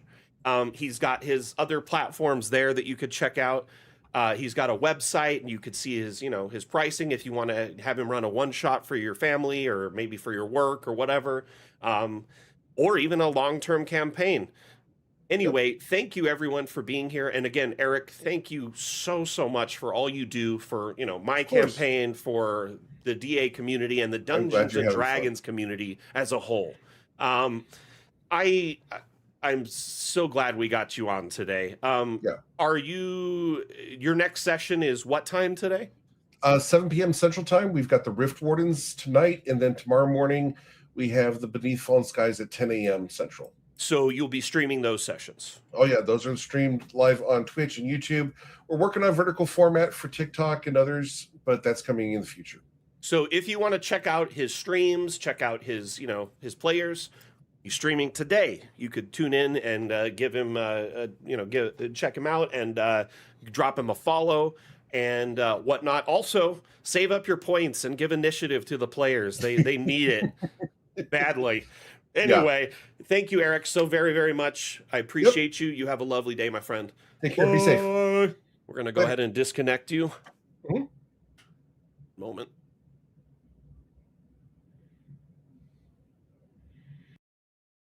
Fantastic. That was a lot of fun. Let me move my camera back down here.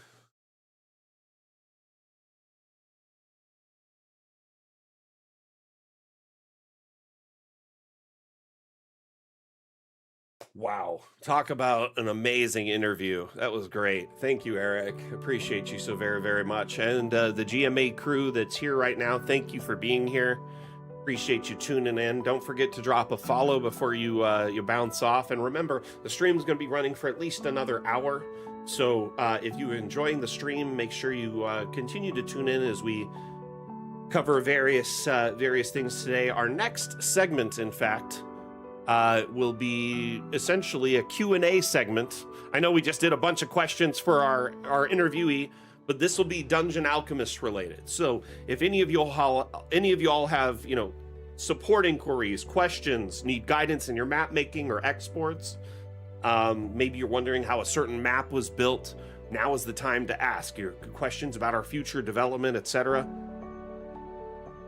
Music a little loud. Oh, yep. I just remembered when I turned it on, I got to turn down the music because it shares the same line with the interviewer as the music. So I forget that to me, it's like normal, but to you guys, it's blaring.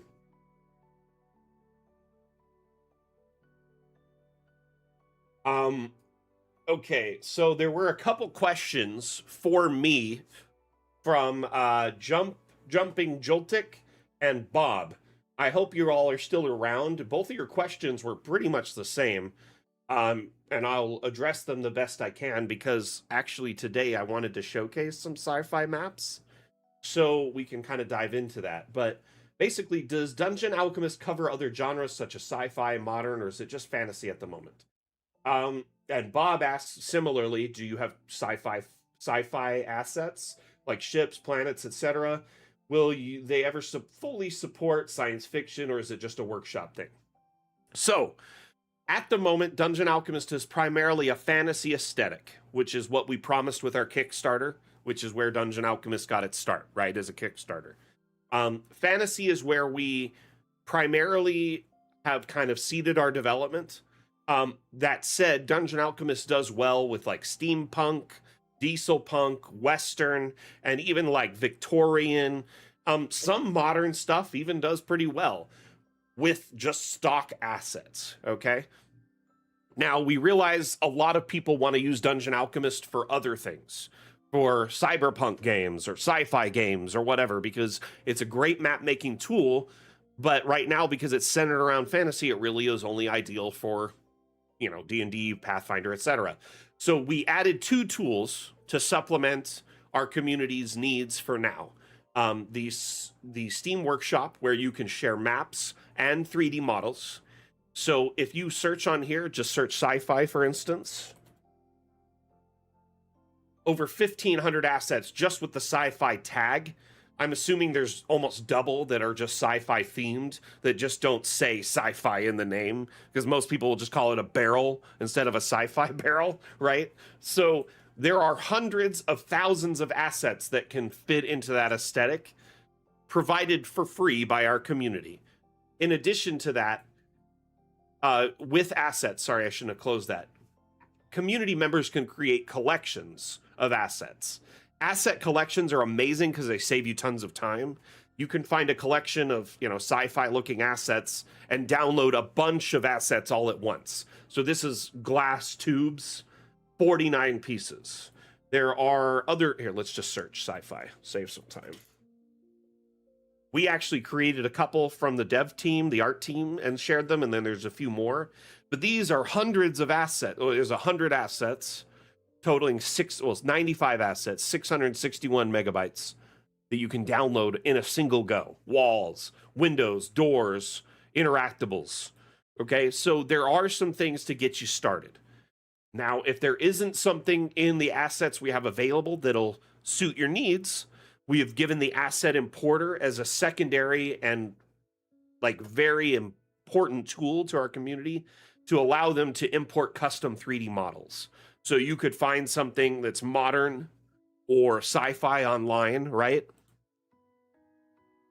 And then you can import it into Dungeon Alchemist. Alternatively, any 3D model you can sculpt or create, you can import. So like me, I noticed we didn't really have a lot of palisades, like these log barricades. So I asked my wife to sculpt some, and we uploaded them to the workshop and then shared them with everyone so they could use them. That's the great thing about the workshop. You can import custom assets as long as you have the ability to sculpt them, which if you have a computer or a tablet, there's tools nowadays that are free that you can start sculpting today. So if you need custom assets that we don't currently offer, that can fill that gap as well. Lastly, after we leave early access and have delivered on all our Kickstarter stretch goals, meaning we have, become a full access release and have delivered on all our promises to our Kickstarter community, at that point, we will offer optional expansions. So sci-fi, cyberpunk, modern, apocalyptic, those things will come later as optional expansions that are a one-time fee that gives you, instead of, you would essentially add on a bunch of new assets, room types, walls, windows, and doors, and roofing that all plugs into the Dungeon Alchemist tools and ecosystem. So it's as easy to use as you're used to with making maps in DA, but it also has all those extra themes. So imagine, some sci-fi rooms or cyberpunk rooms and assets as well, doors, walls, windows, etc.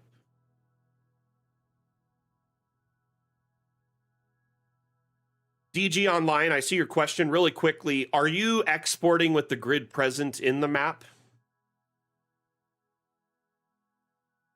Because if you export with the grid present, you'll almost always have trouble lining them up. As Atlam just stated in chat, the grid is really for reference while building, and it's ideal for printed maps or TV tabletops. But if you're using a virtual tabletop at any point, you should export without the grid, because the grid tools in Foundry, Fantasy Grounds, Roll20, they're far superior to ours. They have, different colors, different shapes, different sizes. All you have to do is set it to a 5-foot interval, and it'll match 100% with DA. It will help tremendously. Also, just a quick bit of info. Let's see here. We actually, in the export menu, there's a little link in the top right corner that gives you some directions to export, but I think I'm just going to give it to you right now so you don't have to look for it. It's kind of tiny and it bothers me that it's so small, but this link here is the step-by-step guide to importing maps into Fantasy Grounds. For the most part, the default 5-foot grid should just be perfect. I do think your grid is probably having issues around the edges, right? As the map gets kind of far from its center point.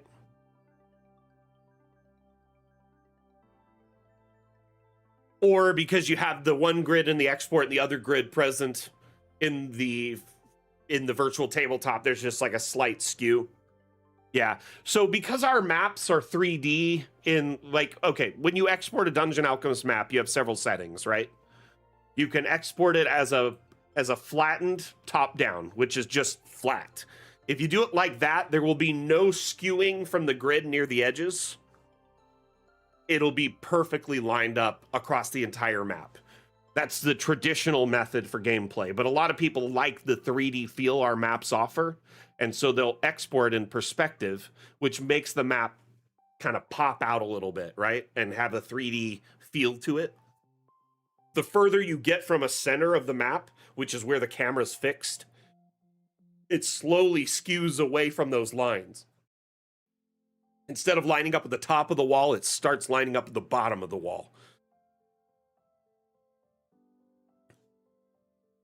Anyway, the grid built into Fantasy Grounds should solve that.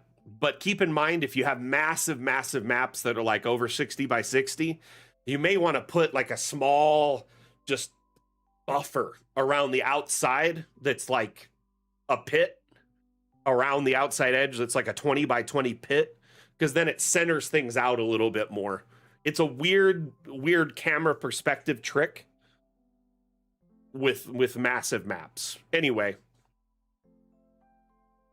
so essentially you could take the room type that's pit right here and draw a bottomless pit around the entirety of the map that's like 10 by 10 or 20 by 20, and then it recenters itself a little bit because there's no more map that's dragged out to the edge. Anyway, those are a couple ways to work around it. Glad you dropped in and asked the question, because yeah, it's a little tricky sometimes.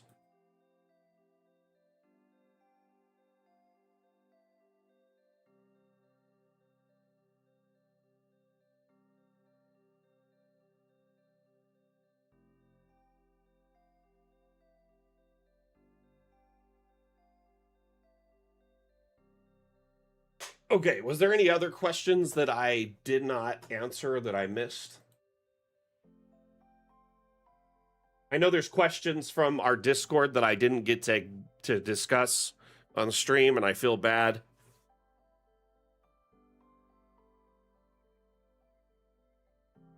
Well, there's a couple Discord questions I missed from Anani, I think. I just didn't get back to them. There's so many questions today, and I didn't want to keep running the segment for forever.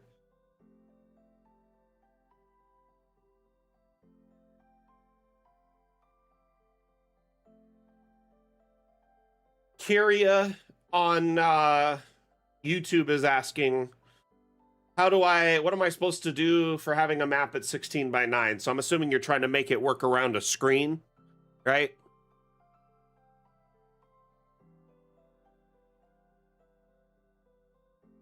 Like a display of some sort?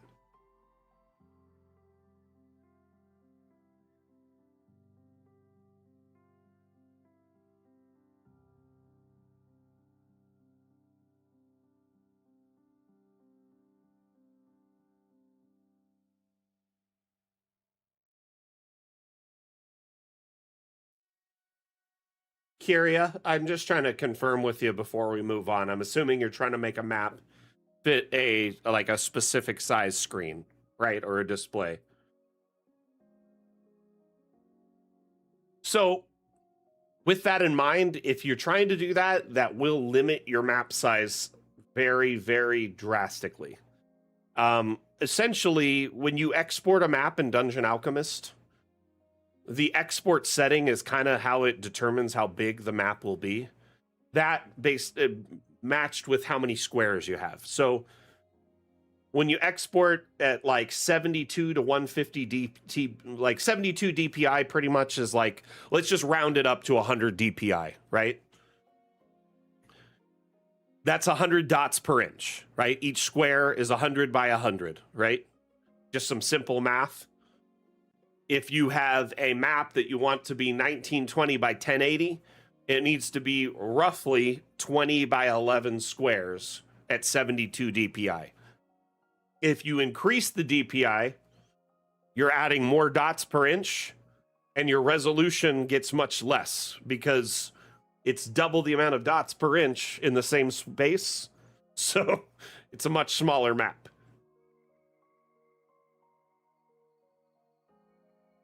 Basically at 72 DPI, which is the traditional export usually for like animated maps or virtual tabletops, etc. TV tabletops. If you want it to be a very specific size, it's 1920 by 1080, 20 by 11 squares is about as close as you'll get. Because we don't design our map sizes around screen sizes, more paper or grid sizes, what I would recommend in your case, Kira, is instead you can add the grid on your map with Alt-G. There's grid settings and settings, right? So you can go to grid, you can set the grid color, you could set the transparency. So you can add a grid to your maps. And additionally, you can hide the UI. So you can actually just broadcast a map directly to a display, a digital display, whether it's a projector or a screen. And then as your players navigate through the map, you just reveal more to them.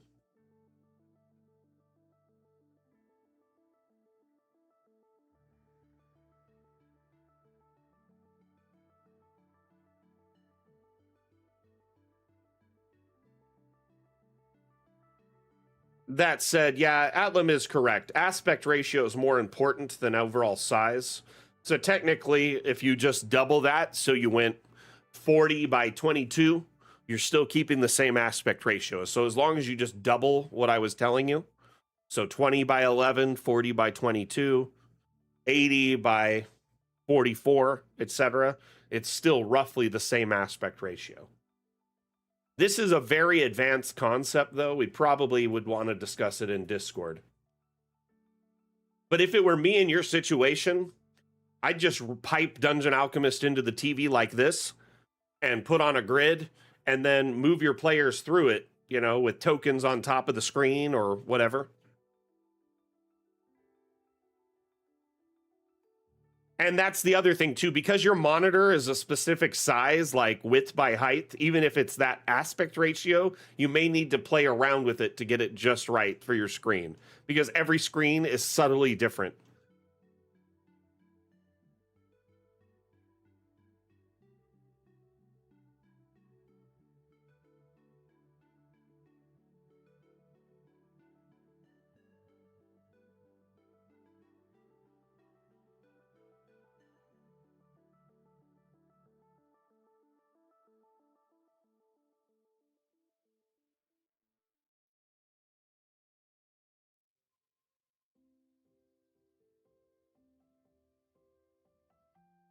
Does anyone else have any questions for me today?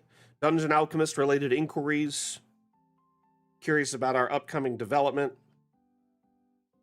You know what? I missed the news segment earlier. While we're waiting for more questions to come in, I might as well cover that. I made a mistake earlier. And also, I want to say thank you to Craig Bycroft, who subbed to us in the last 10 minutes over at YouTube. Thank you very much, Craig. Craig! Oh, almost spilled my water.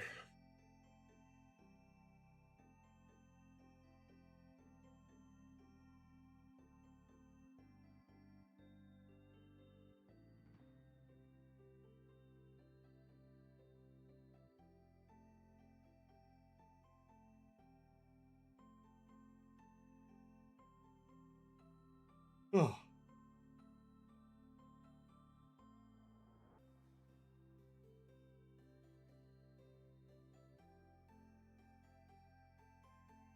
Ah, so you're jumping from Dungeon Draft to Dungeon Alchemist, I see. A bit different, but it's a lot of the same. So y'all remember a few weeks ago when we shared the Crystal Door, right? As a teaser?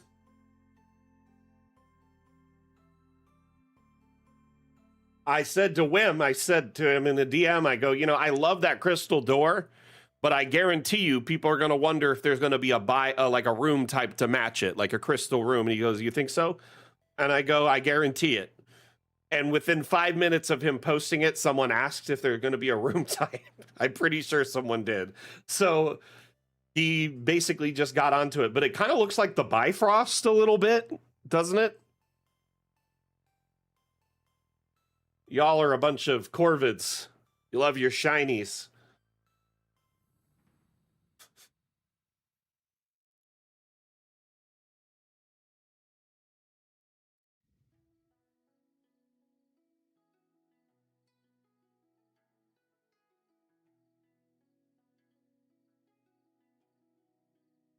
So this is one of the images to share, and here's another.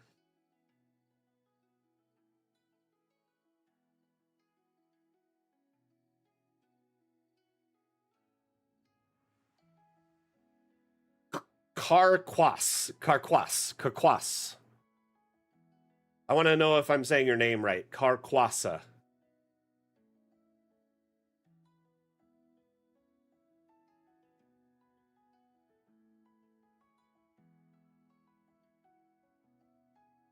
The Cacos. Carcass? The Cacos?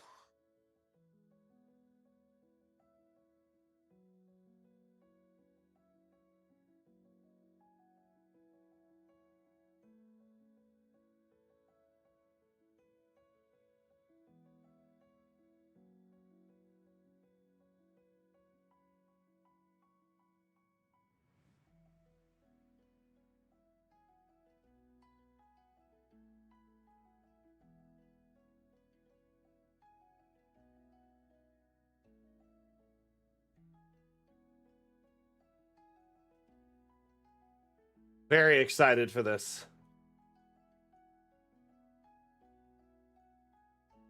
Sorry, I had a message coming from my wife. She was asking me what I wanted to eat for lunch, so I was just making sure she knew. Okay, I got one more teaser from you from the news segment here. This is a new room type that'll be released in the next update, I believe, called Dyeworks.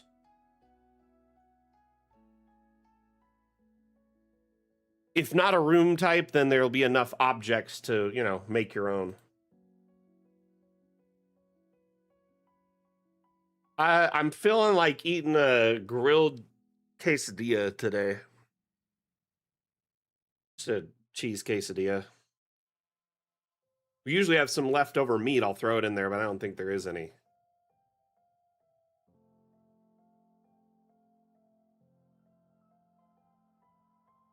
Guess it sounds delicious.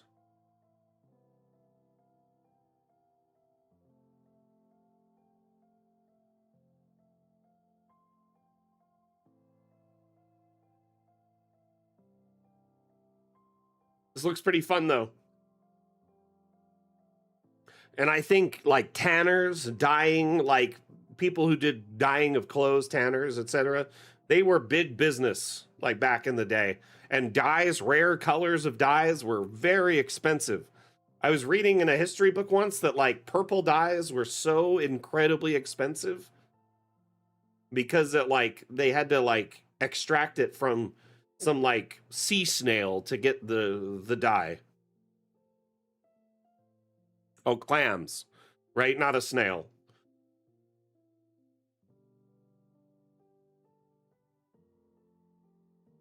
I just think it's pretty neat. It looks fun, doesn't it? Yep, indeed. It was a very expensive, rare color.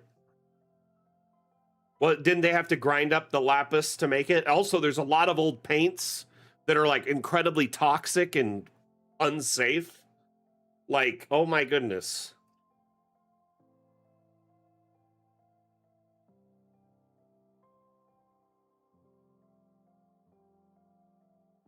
Alrighty, so couple new rooms. What's their background, Highland Lass? Only royalty was allowed to have it in some countries? Jeez. Gatekeeping much? What if I just went and collected a bunch of clams and smashed them up myself? Wasn't aluminum also a really precious metal when it first hit the scene because it was so hard to make? Like it was like as valuable as gold and platinum and silver. We're trying to understand how to pronounce your name. Is it Carcass? Carquas?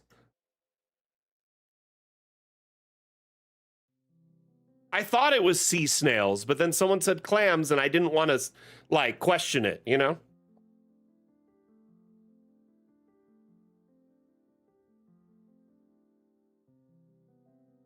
It's kind of French. Cool.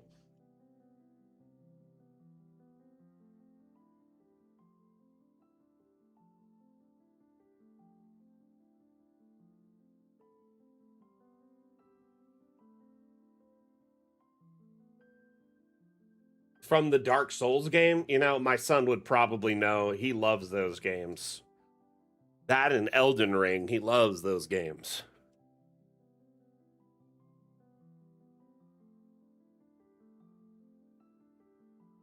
So, like carcass, basically. Carcass.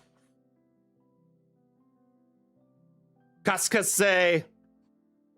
Ba ba ba ba ba ba ba ba ba ba. Run, run, run, run, run, run, run away. Whoa.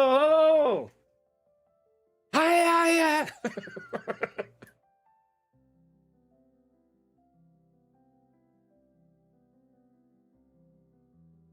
Professor Upsy Daisyism, what did you just do?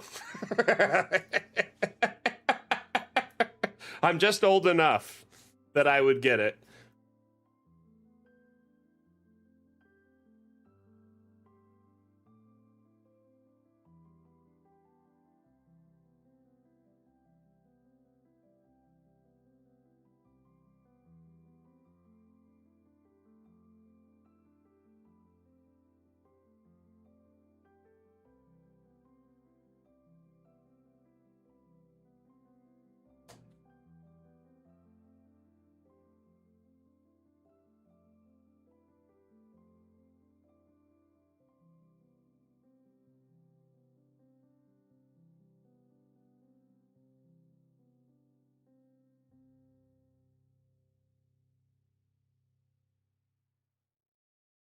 So there's this show that like ran for like 5, 6 seasons in the US called What We Do in the Shadows. It was on FX.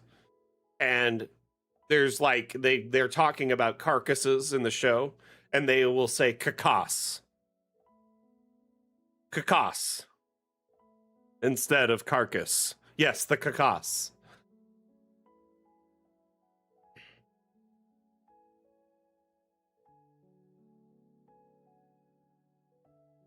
Matt Berry. No worries. We were just trying to learn your name and understand it better, is all.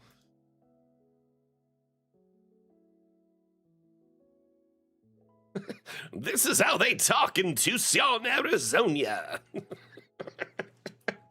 I don't know what you're talking about.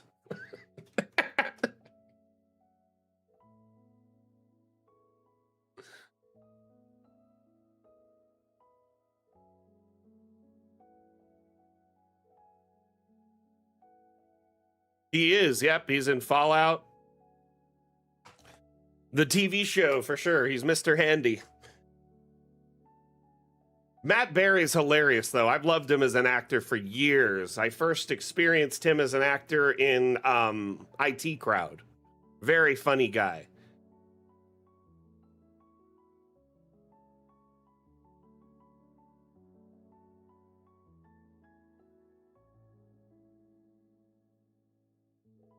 Alrighty, so we I don't think we have any more questions coming in from the crowd today. So let's move on to our next segment, shall we? Sci-fi. I know some of you have been interested in checking out sci-fi maps today. So let's check out some sci-fi. We're going to look at some sci-fi maps that have been shared on the Steam Workshop as well as assets in them. I like to share maps like this just to show it's possible to make something of this kind. Looks like this asset got readjusted and moved up. It should be lower there, like that.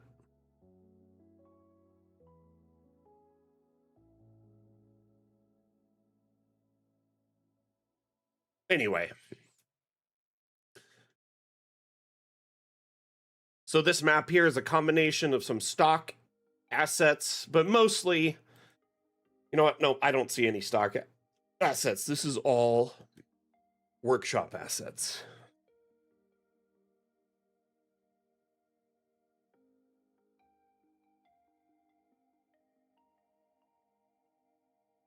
There's another show I like him in Tropism. It's called Dark Place. It's like a really older, like 10, 20 years old now, but it's like a silly kind of B level, like sci-fi horror comedy. Oh, water bottles, no.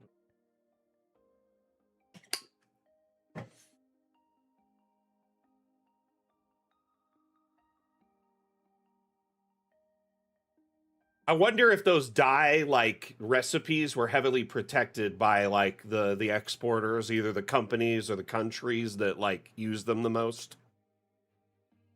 Because wasn't like silkworms were protected by China for like generations. They had to be smuggled out before anyone else could like do anything with that at all.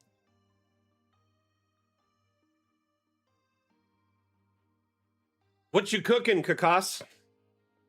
Kaskase?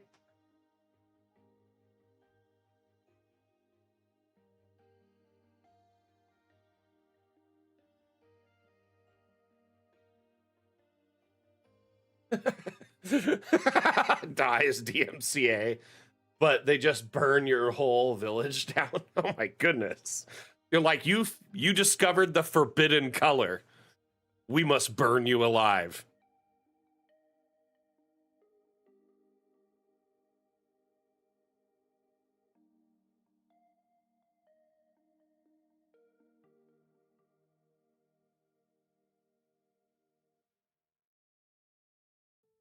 Rice and bolognese?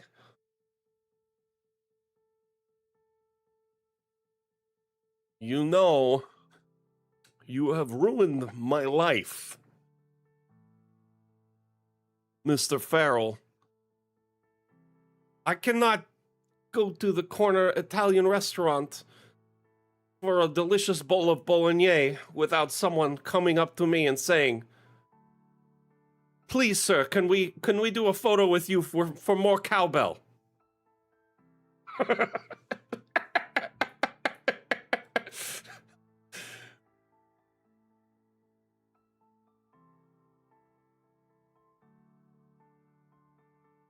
I have acted for 50 years. I've been in countless movies and TV shows and plays, Broadway productions. But some people do not know that I did anything but the cowbell. Sorry. Anytime I see the word bolognese, I think of just this interview with Willem. Oh, it's not Willem Dafoe. What's his name?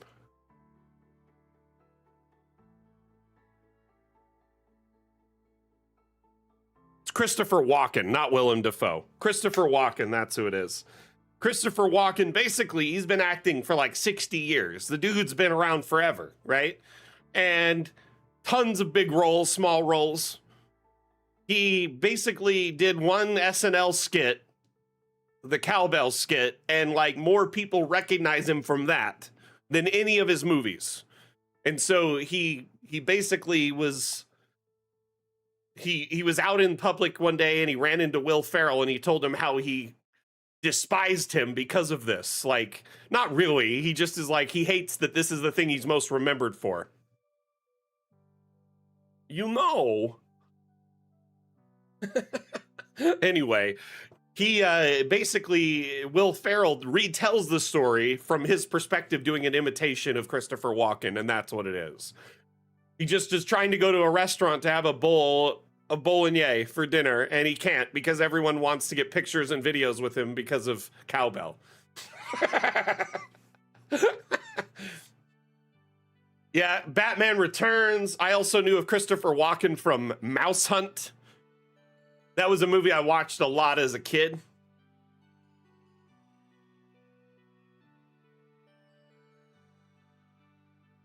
But I mean, he's been in tons of movies, right? So it's disrespectful to a degree to go up to him and be like, hey, I know you from the cowbell skit.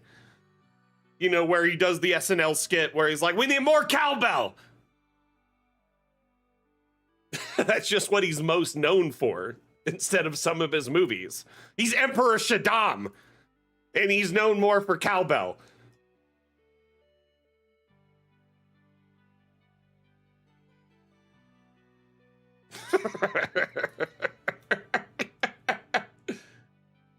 Right? Isn't he like the mayor? Okay, so there's a Saturday Night Live skit with Christopher Walken called More Cowbell. You should look it up. But basically, he's like a record producer, and he's trying to motivate the musicians, right, to do better for the recordings. And it's Blue Oyster Cult, by the way, is the musicians. So it's got like Will Ferrell and Chris Kattan and a few different people, and they're acting like they're the musicians in Blue Oyster Cult. And he's like, I do have a cowbell somewhere in here. This is the cowbell. Anyway, so in the skit, he's like, you know, the song was really great, but it needs more cowbell. And then Will Ferrell just goes crazy on the cowbell, just absolutely insane. And there's like another line, he's like, I got a fever, and the only thing that'll cure it is more cowbell. Anyway, it's iconic. It's probably one of the best SNL skits ever made.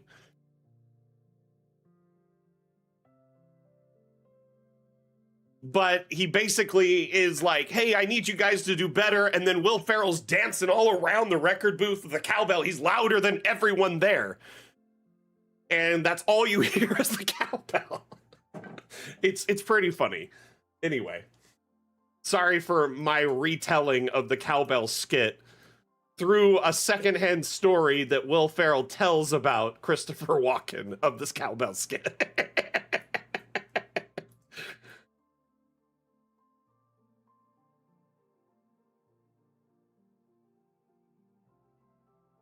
Don't fear the Reaper.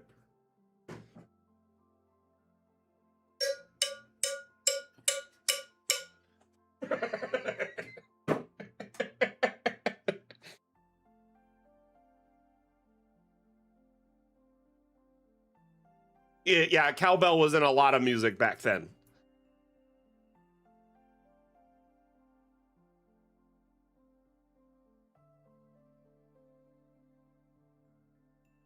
Just looking at this map, it reminds me a little bit of Camino from Star Wars. Like, obviously not as round as Camino. We could definitely do round rooms now and like whatnot, but this looks really cool. I like it a lot. Also gives me a Subnautica vibe a little bit. Did anyone ever play Subnautica? It's like a space survival game where you're crash landed on a water planet. Subnautica is pretty good, but also terrifying. I got, like, the reason I stopped playing Subnautica is because my heart was freaking out. It's just, they definitely capture the submechanophobia that you get, like being in vast bodies of water with creatures that like want nothing more than to eat you for a snack. It's your cozy game. No, I get it. Some people love it. And honestly, when you stay in the shallows, like the reefs, the game is hella fun. But once you get into like the late game, I think it's just, some people just have to get into the vibe of it. You know what I mean?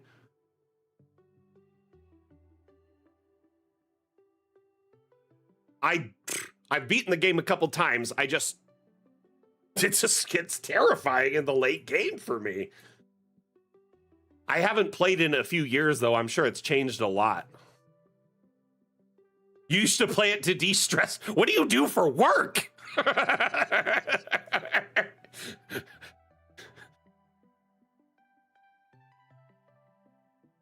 Rye's like, yeah, I'm just a surgeon, 20-hour-a-day surgeon on my day job. So just admin stuff. I was hoping you'd say something super stressful. You're like, I de-stress by playing this space horror game.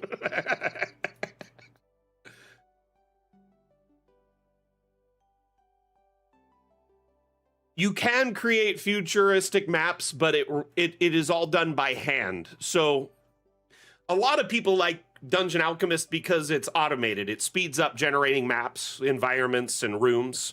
So it's really quick for that. But then on the other hand, a lot of people like Dungeon Alchemist because you can also roll up your sleeves and build your maps 100% by hand. So with sci-fi based, cyberpunk, stuff like that, it's all objects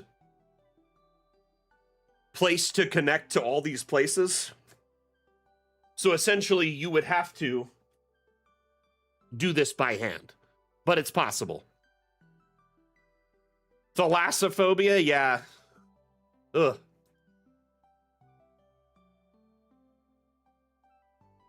Can you work on a map with a friend? That's a really good question, C-Stamp. So, yes and no. You can't work on it on the same time. Meaning, like, you both are simultaneously building it.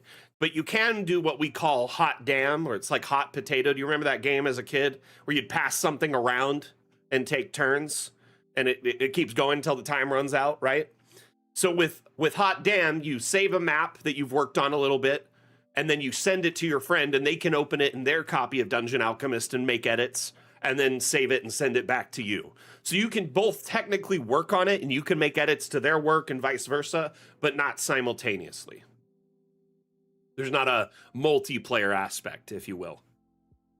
But if you both own a copy of Dungeon Alchemist, or they're in your Steam family, so you game share with them, then you can both work on the map.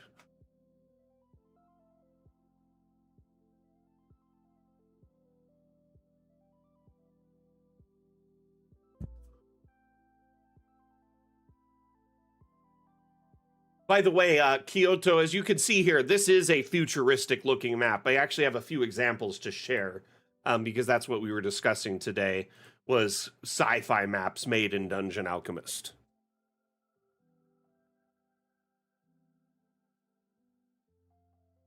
C-Stamp, does that answer your question? I want to make sure I address that to your satisfaction. And if you have other questions, please let me know. By the way, the reason we call it Hot Damn is because when you save a map in Dungeon Alchemist, it's saved as our proprietary file format. So it's a Dungeon Alchemist map, which is DAM for short. So we say damn files. Give a damn, damn challenge, damn streams, damn show. Damn, hot damn. Anyway. Man, honestly, like, I see those videos, Rye, of people like when they like are on like a big ship, right? Like a Navy vessel, right? And they have a swim day where they like put up a little net around the outside edge of the boat where they can swim kind of safely. Even that's terrifying because you can't see the bottom. It's like just dark below you. Man, I would never want to swim in that deep of the ocean. I don't think I could survive on a boat if it came down to it. Like living on an island or surviving on a boat in the middle of the ocean, like in a survival situation, I probably wouldn't want to do it. I'd probably rather die. I just don't like seafood, and that's one big problem. Then you have the terrifying nature of the ocean. It's like a whole other world that I'm not supposed to be in. Damnation!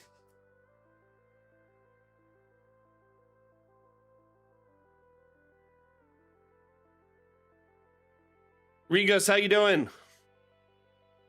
No yellow submarine for Mac. You know, I don't mind riding on a boat. I don't mind going on a cruise ship. I wouldn't mind being in a submarine because I know I'm safe in that submarine to a degree from all the terrifying things out in the water. I have an unnatural fear of like great white sharks because I've watched too much Shark Week growing up. Hey, we'll talk about that actually. Let's talk about that right now, Random Ladybird. Oh, nice, Riga. If you have any questions, let us know. That's what the streams are for. By the way, my name is Mac. I'm the community manager for Dungeon Alchemist. You've tuned into our official channel. So if you have any questions, concerns, feedback, suggestions, let me know, and I will do my best to address them in real time in AMA format, which means ask me anything.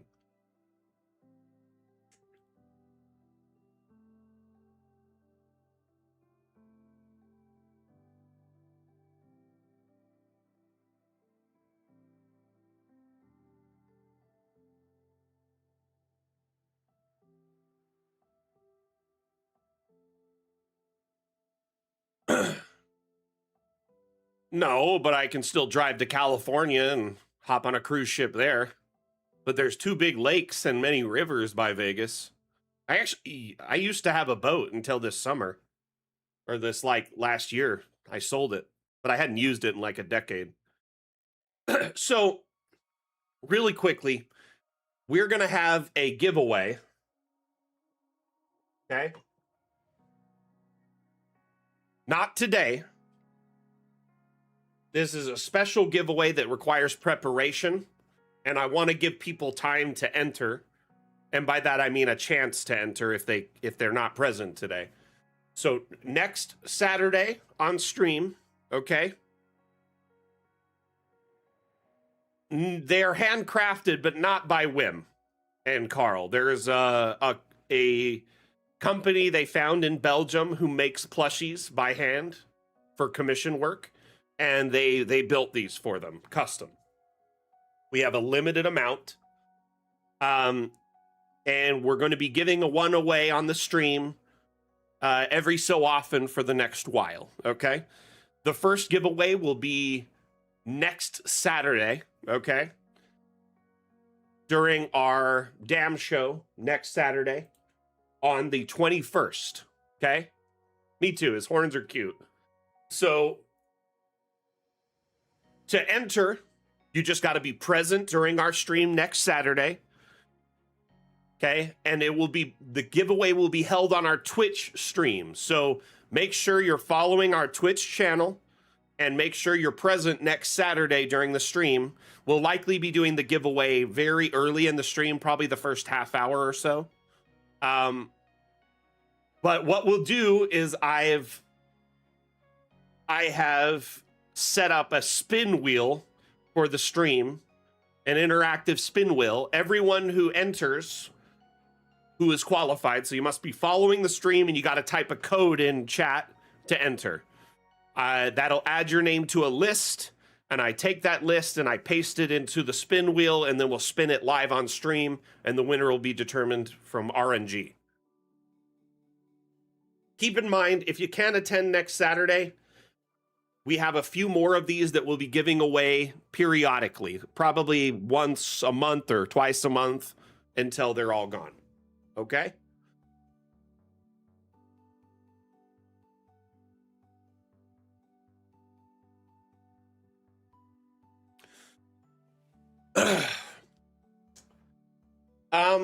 You know, they will pay for shipping to leave Belgium, but if it requires a duty fee at your port of entry or in your country, that will be up to you, I'm afraid. Like they were going to ship me one months ago, but there was all this stuff with tariffs and de minimis exceptions with the US, and it would have cost a ridiculous amount, so they held off. And I think some of those things have now been reversed, like the tariff stuff. I'm not sure on the de minimis exception. I got to double check. But now that stuff doesn't cost nearly as much to ship to the US, where it did, like, it was 3 times the price of the plush to ship it just a few months ago. So unfortunately, like the price of it being shipped to you, that's totally fine. We'll cover that and the cost of the plushie. But if there is like a pickup fee from your port of entry or from your country's, you know, shipping stuff, then that's something we can't really do anything about. Oh, it is good to know. Honestly, I doubt there'll be much of anything like that. But you know, you never know. It's a good idea to just be safe.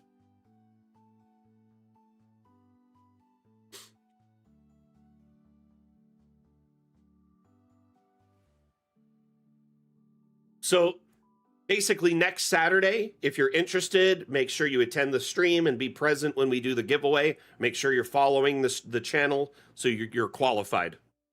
Basically, we'll be collecting names into a list. I have it all automated through our stream bot where you type a code, it enters you into the giveaway, and then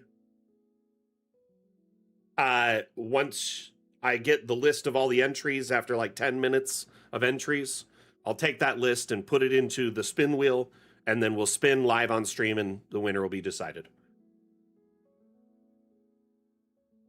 Shipping to New Zealand is cost prohibitive. We'll cover the shipping cost. That's not the issue.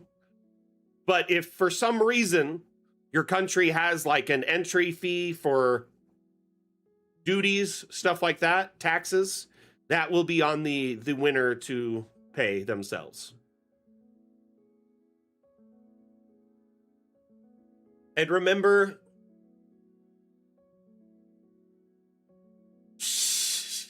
if you can't tune into this next stream, don't stress. There will be other giveaways in the future. I'll probably alternate them, like one on Saturday, one on a Monday, one on, you know what I mean, back and forth. But I want to give a week to tell everyone about it so they can plan around it and try and be there.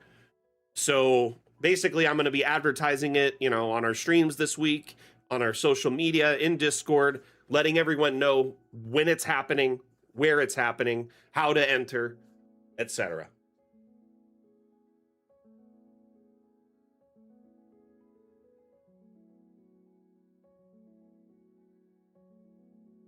Little bit of news as well while we got everyone here, and we're discussing the giveaway. Dungeon Alchemist is on sale right now. It is on sale for 20% off, so no matter what region you're in, it's 20% discount. And that sale runs from today through the 26th. Technically, the Steam Spring Sale is the 19th through the 26th, which we were invited to, but we got invited to a bonus sale as well I wasn't made aware of until the day it happened. So basically, Dungeon Alchemist will be on sale for, you know, roughly the next 12 days. If you know, have it on your wish list or you've been kind of considering it, now is the best time to buy because you will never get a better deal on it, right? Additionally, if you have any friends or family members that may have been interested in it and were waiting for it to go on sale, let them know. And if you see us posting about the sale or the streams, please do us a favor and retweet them, repost them, share them, because we are a small company that primarily works on word of mouth as an indie company, you know, so the more you guys and gals share our, you know, various community events and sales and giveaways, the more people tend to see them. You know what I mean? But I also understand why you wouldn't want to share the giveaway, so you have more chances, a better chance to win, right? Anyway.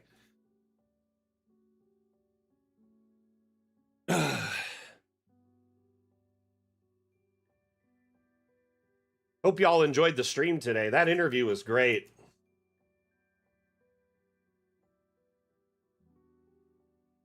Very cool to be able to discuss, you know, DMing with someone who's done it so extensively, but also professionally and successfully as a professional career.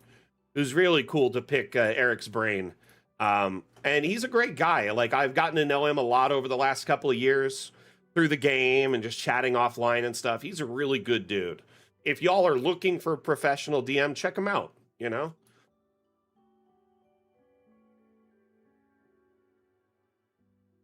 This map's incredible.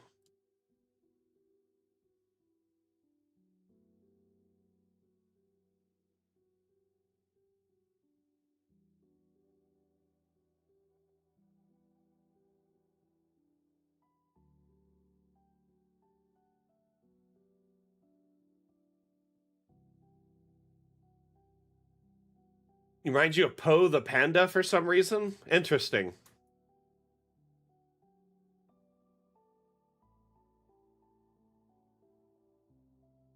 Oh yeah, it's very clean. Not Poe the Teletubby. Hey, DM Crusader, thank you for being here. I appreciate you dropping in and having so many questions for our interviewee. Hope you have a wonderful week, and I'll be back Monday, by the way. For those of you wondering when the next stream is, it's Monday. Mapmaker Monday is when we'll be back.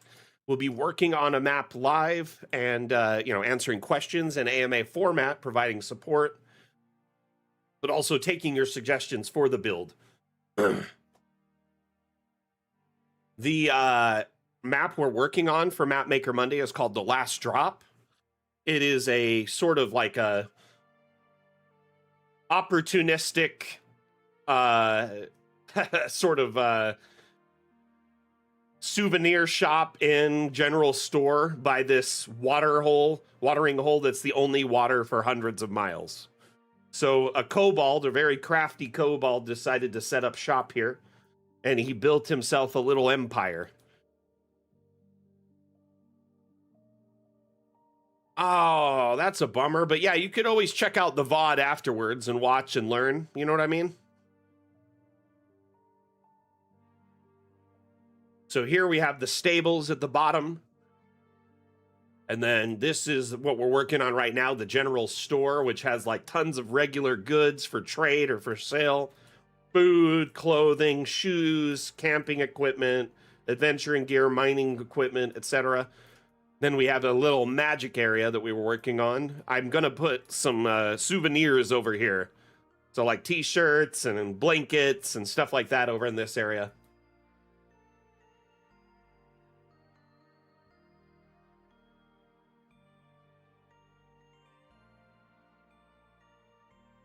After we finish the store, we're going to be moving on to the inn and tavern, which will be on this level. And then the last level will be the kobold's room. I was going to make it a deck, but I think I'm going to change it to his room because I don't know where I'm going to put it otherwise. But it's like a fun, yeah, the t-shirt's a fun touch. Mrs. Mac made me a bunch of different graphics to have fun with it. But this one's like, I went to the last drop and all I got was this t-shirt. So it'll be like really tourist trap type designs, on the shirts.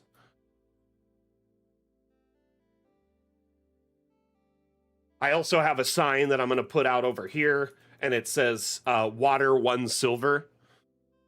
Like, I don't think he tries to enforce it, but anyone dumb enough to pay it, he'll take it,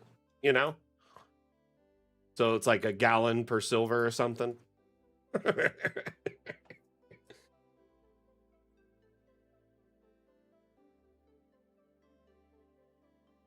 Oh, all right, everyone. I think it's time to wrap up the stream. Ugh. Just a reminder, our next stream is Monday, Mapmaker Monday. That's at 9 a.m. Pacific, 12 p.m. Eastern, 4 p.m. UTC. That stream runs for roughly 2.5 hours. If you can tune in, amazing. If not, no big deal. We stream twice a week for that reason, to give you a better chance to tune in on days that are better for you. So every Saturday and every Monday we offer a stream. And also this next week, I believe I'll be offering a bonus stream on Thursday. Because of the sale, I'll be streaming some extra during the sale. So if y'all want to tune in and hang out, we'll be looking at maps, looking at assets, and just chilling out on Thursday. Lastly, the giveaway. If you're interested in the giveaway, make sure you add to your calendar next Saturday's stream, which is the 21st.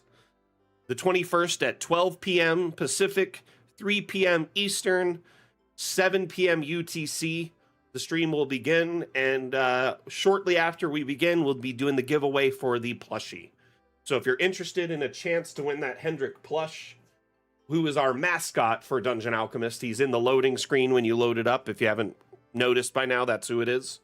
We'll be giving away one of these plushies, and it'll be shipped to you from the development team in Belgium. And, depending on where you were, it might take a few weeks to get to you, but it will be shipped directly from the devs. I said March 21st. March 21st.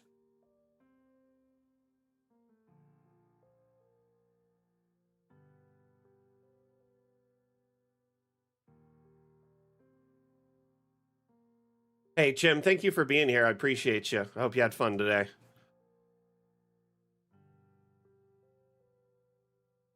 Remember, everyone, Dungeon Alchemist is on sale, 20% off through the 26th at 10 a.m. Pacific time. So you have roughly 12 days to get your discount on Dungeon Alchemist, get a good deal, or maybe gift it to that DM or friend you know that's interested in getting into map making or DMing. Anyway, thank you again, everyone, for tuning in. Again, my name is Mac, the community manager for Dungeon Alchemist. We're going to run a quick Dungeon Alchemist themed ad, and then we're going to end the stream.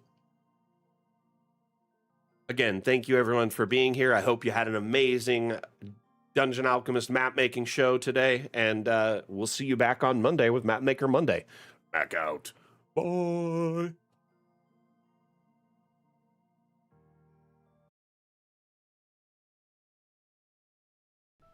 You stand before the long, dark road to the fabled realm of Goyak-Ta, and before What do we see?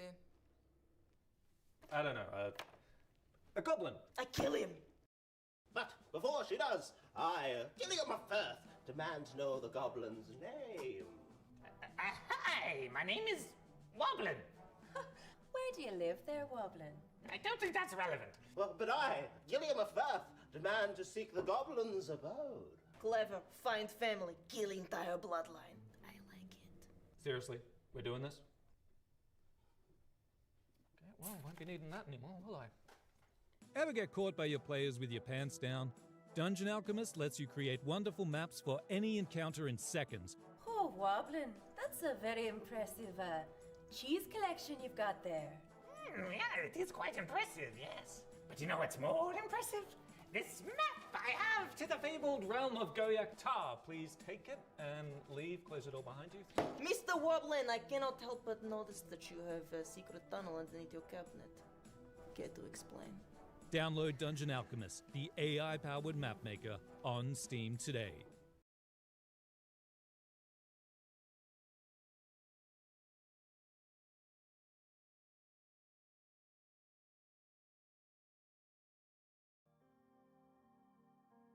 All right, everyone. Thank you so much for tuning in and for checking out our Dungeon Alchemist commercial. We hope you have an amazing day, an amazing weekend. We'll see you back on Monday. But until then, we'll see you next time. I give a damn. Mac out. Bye.